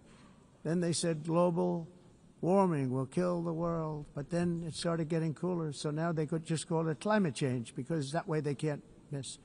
It's climate change. Because if it goes higher or lower, whatever the hell happens, there's climate change. It's the greatest con job ever perpetrated on the world, in my opinion. Climate change, no matter what happens, you're involved in that. No more global warming, no more global cooling. All of these predictions made by the United Nations and many others, often for bad reasons, were wrong. They were made by stupid people that have cost their countries fortunes and given those same countries no chance for success. If you don't get away from this green scam, your country is going to fail. And I'm really good at predicting things, you know. They actually said during the campaign they had a hat, the best-selling hat. Trump was right about everything. And I don't say that in a braggadocious way, but it's true. I've been right about everything. And I'm telling you that if you don't get away from the green energy scam, your country is going to fail. And if you don't stop people that you've never seen before, that you have nothing in common with, your country is going to fail. I'm the President of the United States, but I worry about Europe. I love Europe. I love the people of Europe. And I hate to see it being devastated by energy and immigration. This double-tailed monster destroys everything in its wake, and they cannot let that happen any longer. You're doing it because you want to be nice. You want to be politically correct, and you're destroying your heritage. They must take control strongly and immediately of the unmitigated immigration disaster and the fake energy catastrophe before it's too late. The carbon footprint is a hoax made up by people with evil intentions, and they're heading down a path of total destruction. You know, the carbon footprint, it was a big, big thing a few years ago. I remember hearing about the carbon footprint, and then President Obama would get into Air Force One, a massive Boeing 747, and not a new one, an old one with old engines that spew everything into the atmosphere. He'd talk about the carbon footprint, we must do so. Then he'd get in and he'd fly from Washington to Hawaii to play a round of golf. And then he'd get back onto that big, beautiful plane and he'd fly back and he'd talk about, again, global warming and the carbon footprint. It's a con job. At extreme cost and expense, Europe reduced its own carbon footprint by 37%. Think of that. Congratulations, Europe. Great job. You cost yourself a lot of jobs, a lot of factories closed, but you reduced the carbon footprint by 37%. However, for all of that sacrifice and much more, it's been totally wiped out and then some by a global increase of 54%. Much of it coming from China and other countries that are thriving around China, which now produces more CO2 than all the other developed nations in the world. So all of these countries are working so hard on the carbon footprint, which is nonsense, by the way. It's nonsense. You know, it's interesting. In the United States, we have still radicalized environmentalists, and they want the factories to stop. Everything should stop. No more cows. We don't want cows anymore. I guess they want to kill all the cows. They want to do things that are just unbelievable, and you have it too. But, you know, we have a border, strong, and we have a shape, and that shape doesn't just go straight up. That shape is amorphous when it comes to the atmosphere. And if we had the most clean air, and I think we do, we have very clean air. We have the cleanest air we've had in many, many years. But the problem is that other countries, like China, which has air that's a little bit rough, it blows. And no matter what you're doing down here, the air up here tends to get very dirty because it comes in from other countries where their air isn't so clean. And the environmentalists refuse to acknowledge that. Same thing with garbage. In Asia, they dump much of their garbage right into the ocean. And over about a 1 week and 2 week journey, it flows right past Los Angeles. You've seen it. Massive amounts of garbage, almost too much to do anything about, flowing past Los Angeles, past San Francisco, and then somebody will get in trouble because he dropped a cigarette on the beach. The whole thing is crazy.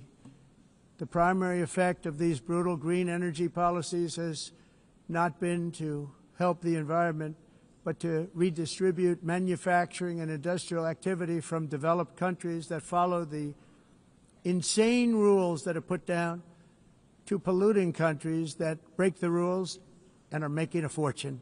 They're making a fortune.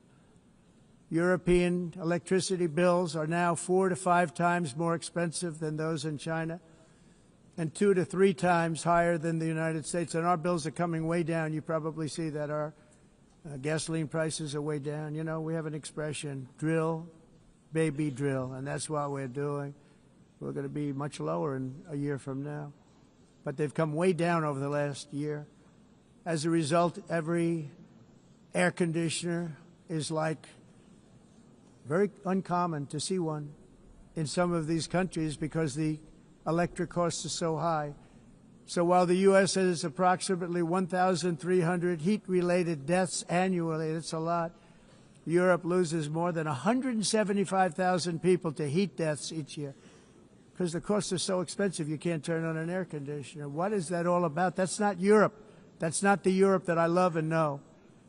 All in the name of pretending to stop the global warming hoax. The entire globalist concept of asking successful industrialized nations to inflict pain on themselves and radically disrupt their entire societies must be rejected completely and totally, and it must be immediate. That's why in America I withdrew from the fake Paris Climate Accord, where, by the way, America was paying so much more than every country. Others weren't paying. China didn't have to pay until 2030.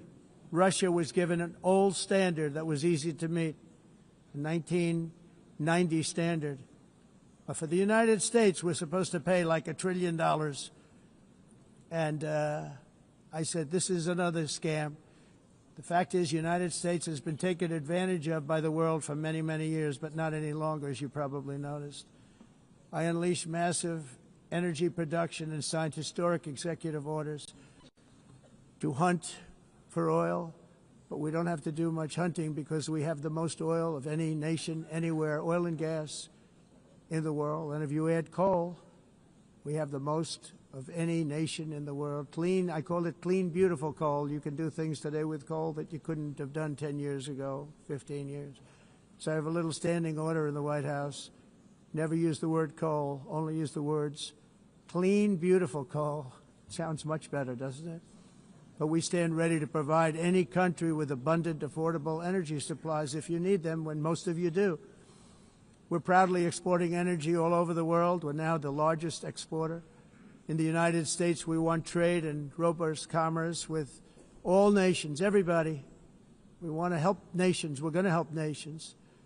But it must also be fair and reciprocal. The challenge with trade is much the same with climate. The countries that followed the rules, all their factories have been plundered. It's really sad to watch. They've been broken. They've been broken by countries that broke the rules. That's why the United States is now applying tariffs to other countries, and much as these tariffs were for many years applied to us, uncontrollably applied to us. We've used tariffs as a defense mechanism under the Trump administration, including my first term, where hundreds of billions of dollars in tariffs were taken in. And by the way, we had the lowest inflation, and now we have very low inflation. The only thing different is that we have hundreds of billions of dollars flowing into our country. But this is how we will ensure that the system works for everyone and is sustainable into the future. We're also using tariffs to defend our sovereignty and security throughout the world, including against nations that have taken advantage of former U.S. administrations for decades, including the most corrupt, incompetent administration in history, the sleepy Joe Biden administration. Brazil now faces major tariffs in response to its unprecedented efforts to interfere in the rights and freedoms of our American citizens and others, with censorship, repression, weaponization, judicial corruption, and targeting of political critics in the United States. I have a little problem saying this because I must tell you, I was walking in and the leader of Brazil was walking out. We saw him and I saw him, he saw me, and we embraced. And then I'm saying, can you believe I'm going to be saying this in just 2 minutes? We actually agreed that we would meet next week. We didn't have much time to talk, like about 20 seconds. They were in retrospect, I'm glad I waited because this thing didn't work out too well. But we did talk. We had a good talk, and we agreed to meet next week, if that's of interest. But he seemed like a very nice man, actually. He liked me, I liked him. But if you, and I only do business with people I like. When I don't like them, I don't like them. But we had, at least for about 39 seconds, we had excellent chemistry. It's a good sign. But also in the past, Brazil, can you believe this, unfairly tariffed our nation, but now because of our tariffs, we are hitting them back, and we're hitting them back very hard. As president, I will always defend our national sovereignty and the rights of American citizens. So I'm very sorry to say this, that Brazil is doing poorly and will continue to do poorly. They can only do well when they're working with us. Without us, they will fail, just as others have failed. It's true. Next year, the United States will celebrate the 250th anniversary of our glorious independence, a testament to enduring power and American freedom and spirit. We will also be proudly hosting the 2026 FIFA World Cup, and shortly thereafter, the 2028 Olympics, which is going to be very exciting. I hope you all come. I hope that countless people from all over the globe will take part of these will be great celebrations of liberty and human achievement, and that together we all can rejoice in the miracles of history that began in July 4th, 1776, when we founded the light to all nations. And it's something really that an amazing thing came out of that date. It's called the United States of America. In honor of this momentous anniversary, I hope that all countries who find inspiration in our example will join us in renewing our commitment, values, and those values, really, that we hold so dear. Together, let us defend free speech and free expression. Let us protect religious liberty, including for the most persecuted religion on the planet today. It's called Christianity. And let us safeguard our sovereignty and cherish qualities that have made each of our nations so special, incredible, and extraordinary. In closing, I just want to repeat that immigration and the high cost of so-called green renewable energy is destroying a large part of the free world and a large part of our planet. Countries that cherish freedom are fading fast because of their policies on these two subjects. You need strong borders and traditional energy sources if you are going to be great again. Whether you have come from north or south, east or west, near or far, every leader in this beautiful hall today represents a rich culture, a noble history, and a proud heritage that makes each nation majestic and unique, unlike anything else in human history or any other place on the face of the earth. From London to Lima, from Rome to Athens, from Paris to Seoul, from Cairo to Tokyo and Amsterdam to right here in New York City, we stand on the shoulders of the leaders and legends, generals and giants, heroes and titans who won and built our beloved nations, all of our nations, with their own courage, strength, spirit, and skill. Our ancestors climbed mountains, conquered oceans, crossed deserts, and trekked over wide open plains. They charged into thunderous battles, plunged into grave dangers, and they were soldiers and farmers and workers and warriors and explorers and patriots. They built towns into cities, tribes into kingdoms, ideas into industries, and small islands into mighty empires. You're a part of all of that. They were champions for their people who never gave up and who never, ever gave in. Their values defined our national identities. Their visions forged our magnificent destiny. Everybody in this room is a part of it in your own way. Each of us inherits the deeds and the myths, the triumphs, the legacies of our own heroes and founders who so bravely showed us the way. Our ancestors gave everything for homelands that they defended with pride, with sweat, with blood, with life, and with death. Now the righteous task of protecting the nations that they built belongs to each and every one of us.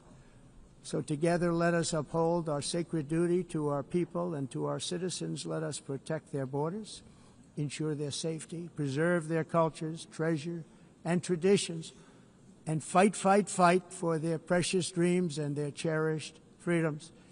And in friendship and really a beautiful vision, let us all work together to build a bright, beautiful planet, a planet that we all share, a planet of peace and a world that is richer, better, and more beautiful than ever before. That can happen. It will happen. It will happen, and I hope it can happen and start right now, right at this moment. We'll turn it around. We're going to make our countries better, safer, more beautiful. We're going to take care of our people. Thank you very much. It's been an honor. God bless the nations of the world. Thank you very much. Bye.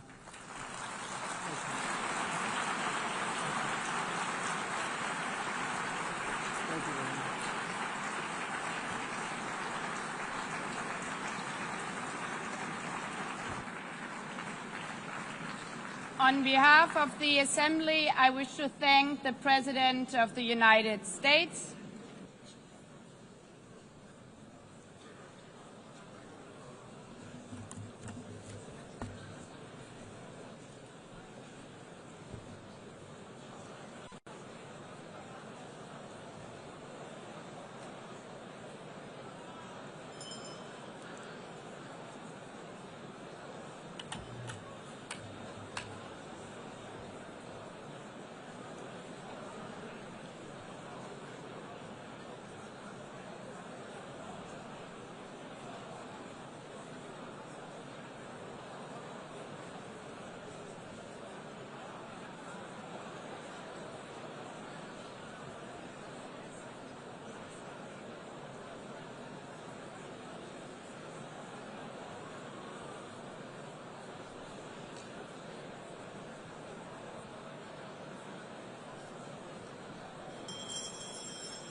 Please be seated.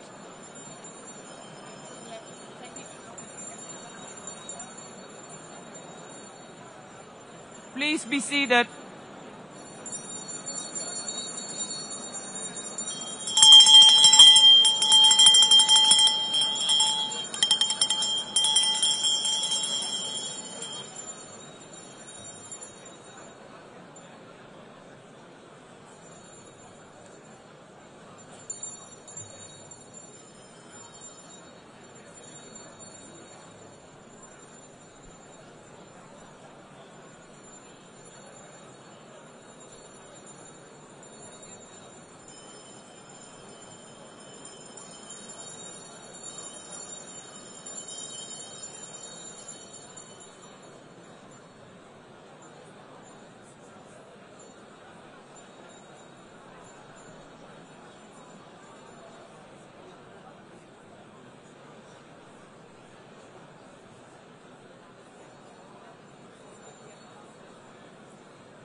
Excellencies, could you please take your seats in due respect to the next speakers?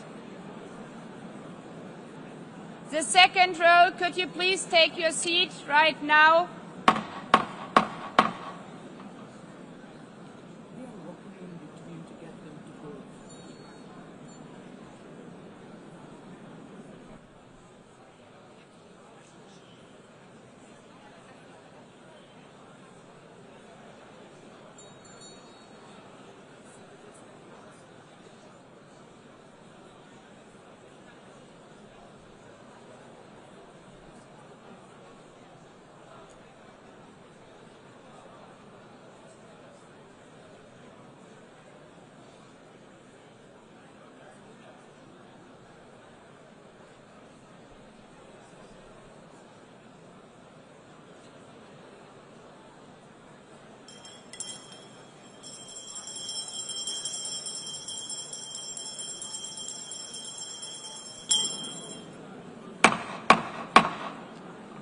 Please take a seat now. With due respect to the next speakers, I would kindly ask you, gentlemen in the left row, please take your seats. We will continue.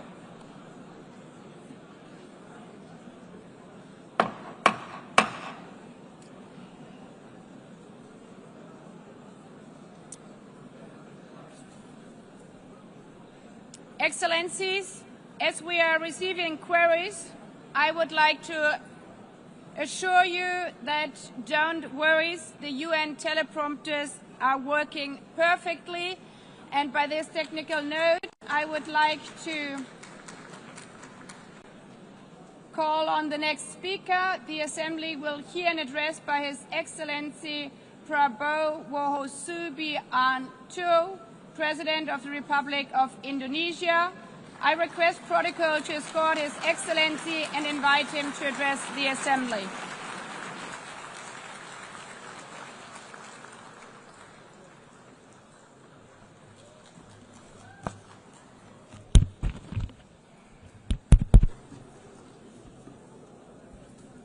His Excellency Mr. Antonio Guterres, Secretary General of the United Nations, Her Excellency Madame Annalena Baerbock, President of the United Nations General Assembly,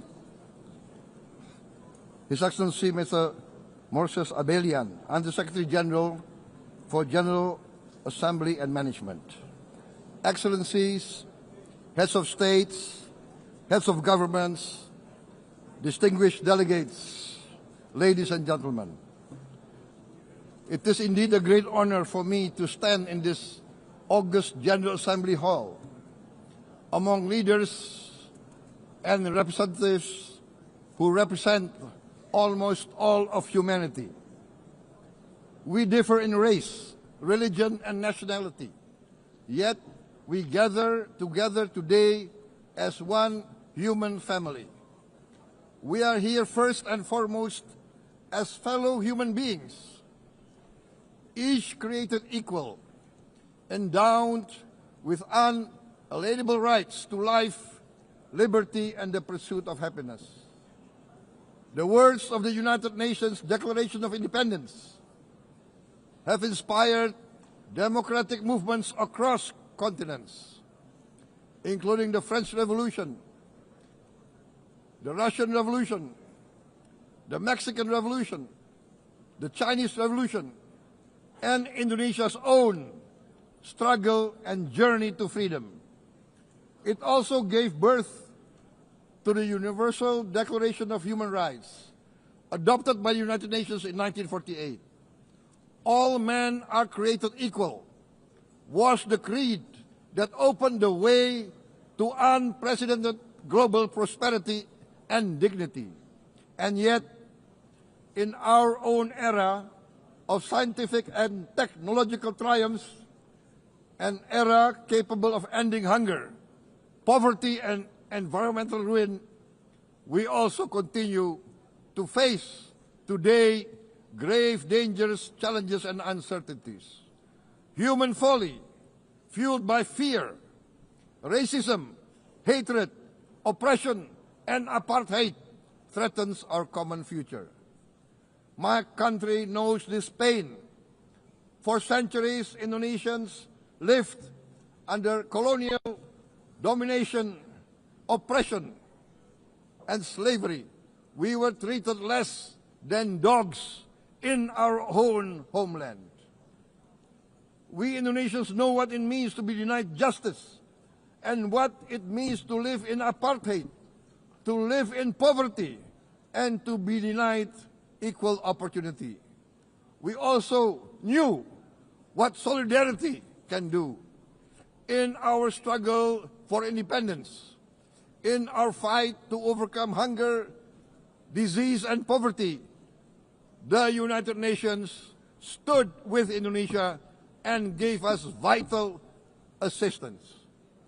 Decisions made here based on human solidarity by the Security Council and this Assembly gave Indonesia independence, international legitimacy, opened doors, and supported our early development through the efforts of the United Nations Children Fund, the United Nations Food and Agriculture Organization, the FAO, the World Health Organization, and many, many other United Nations institutions. And because of that, Indonesia today stands on the cusp of shared prosperity and greater equality and dignity. Madam President, Excellencies, our world today is driven by conflict, injustice, and deepening uncertainty. Every day we witness suffering, genocide, and blatant disregard for international law and human decency. In the face of these challenges, we must not give up. As the United Nations Secretary General said, we cannot give up. We cannot surrender our hopes or our ideals. We must draw closer, not drift apart. Together we must strive to achieve our hopes, our dreams. The United Nations was born from the ashes of the Second World War that claimed scores of millions of lives. It was created to secure peace, security, justice, and freedom for all. We remain committed to internationalism, to multilateralism, and to every effort that strengthens this great institution. Today, Indonesia is nearer than ever before to meeting the sustainable development goals of ending extreme poverty and hunger. Because years ago, this very chamber chose to listen and uphold social and economic justice, we will never forget. And today, we must never be silent while Palestinians are denied that same justice and legitimacy in this very hall. Excellencies, Thucydides warned, the strong do what they can, the weak suffer what they must. We must reject this doctrine. The United Nations exist to reject this doctrine. We must stand for all, the strong and the weak. Might cannot be right. Right must be right. Indonesia today is one of the largest contributors to United Peacekeeping Forces. We believe in the United Nations. We will continue to serve where peace needs guardians, not with just words, but with boots on the ground. If and when the United Nations Security Council and this great assembly decide Indonesia is prepared to deploy 20,000 or even more of our sons and daughters to help secure peace in Gaza or elsewhere, in Ukraine, in Sudan, in Libya, everywhere when the peace needs to be enforced, peace needs to be guarded, we are ready. We will take our share of the burden, not only with our sons and daughters, we are also willing to contribute financially to support the great mission to achieve peace by the United Nations. Madam President, Excellencies, I propose to this Assembly a message of hope and optimism, grounded in action and execution. Today, we heard the speech of Madam President, the President of the United Nations General Assembly. Yes, it is true what she said. Without the International Civil Aviation Organization, will we be here today? Will we sit in this great hall?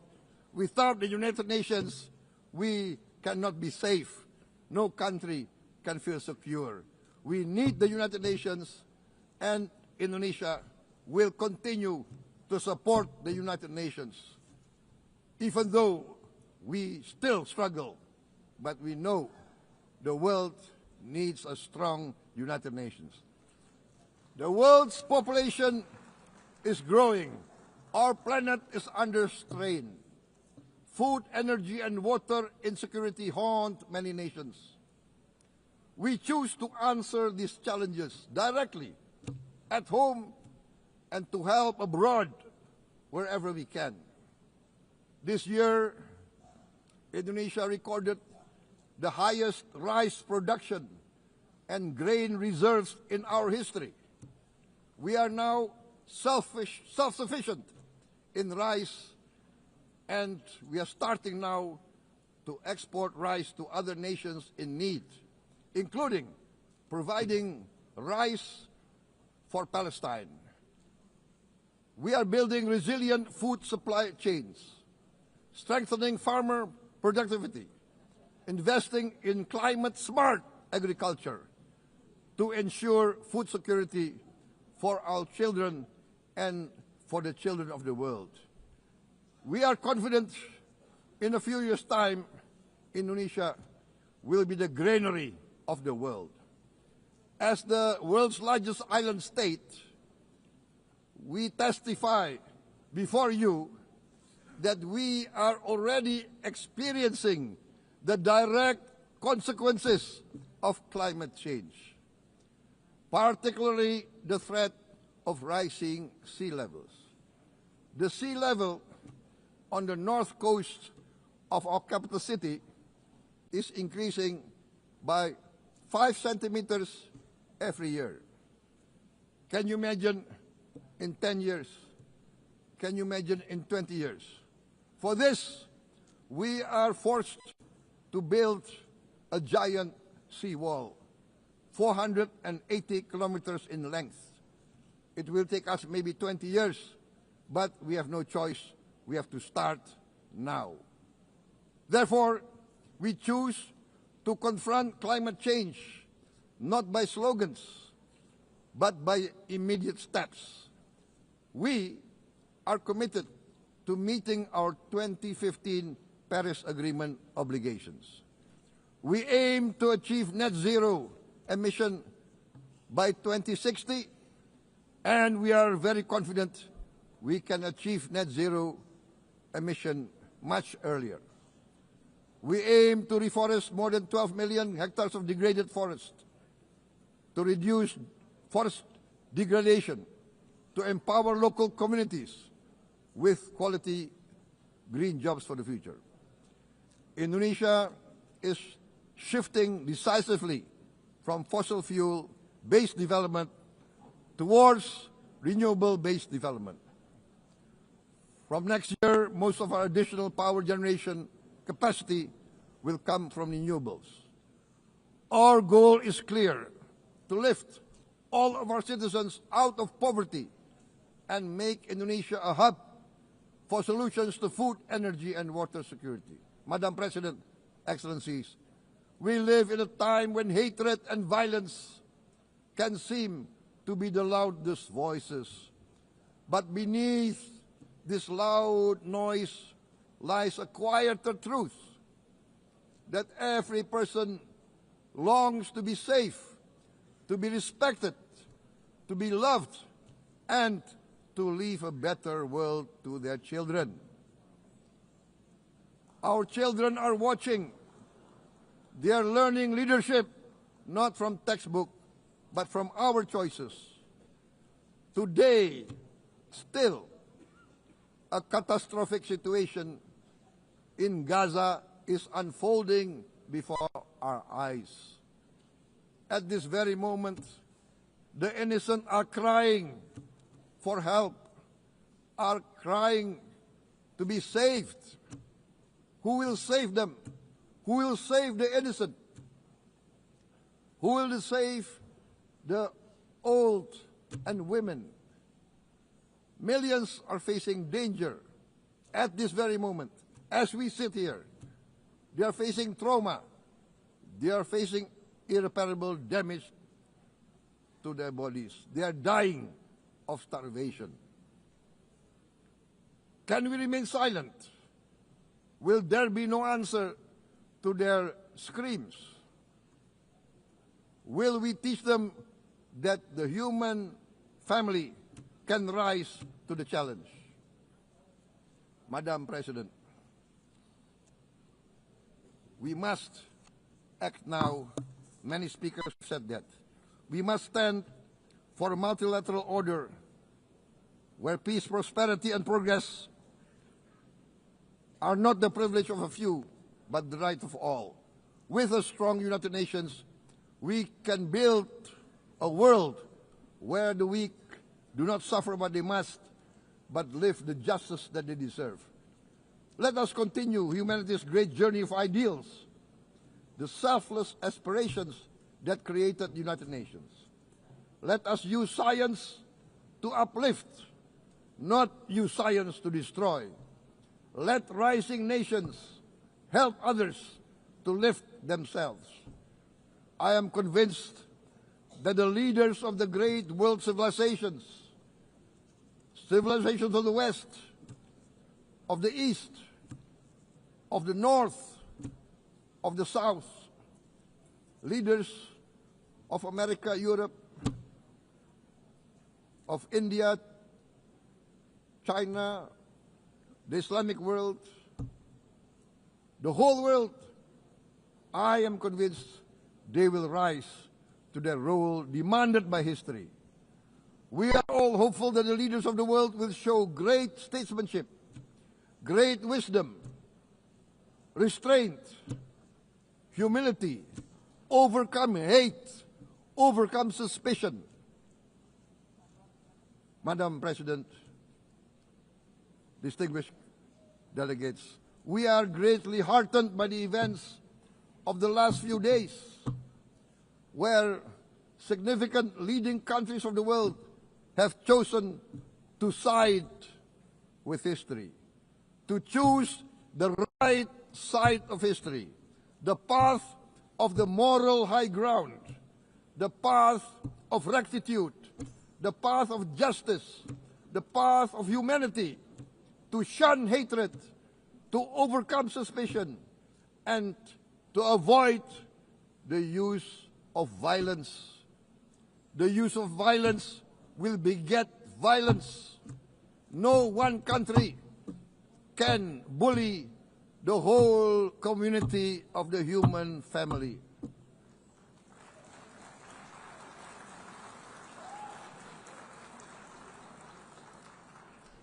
We may be weak individually, but the sense of oppression, the sense of injustice has proven in the history of mankind that this sense of injustice, this sense of oppression will unite into a strong force that will overcome this oppression, that will overcome this injustice. To close, I would like to reiterate again Indonesia's complete support for the two-state solution in Palestine. We must have an independent Palestine, but we must also recognize, we must also respect, and we must also guarantee the safety and security of Israel. Only then we can have real peace, and no longer hate and no longer suspicion. The only solution is this two-state solution. Two descendants of Abraham must live in reconciliation, peace, and harmony. Arabs, Jews, Muslims, Christians, Hindus, Buddhists, all religions, we must live as one human family. Indonesia is committed to being part of making this vision a reality. Is this a dream? Maybe, but this is the beautiful dream that we must work together towards. Let us work towards this noble goal. Let us continue humanity's journey of hope, a journey started by our forefathers, a journey that we must complete. Thank you. Wassalamualaikum warahmatullahi wabarakatuh.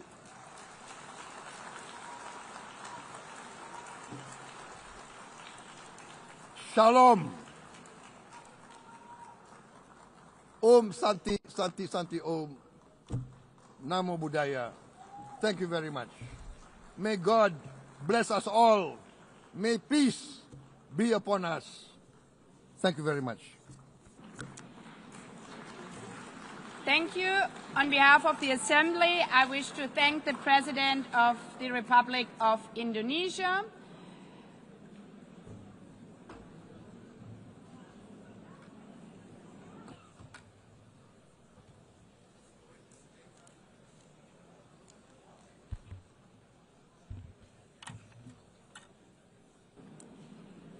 The Assembly will hear an address by His Excellency Recep Tayyip Erdogan, President of the Republic of Turkey.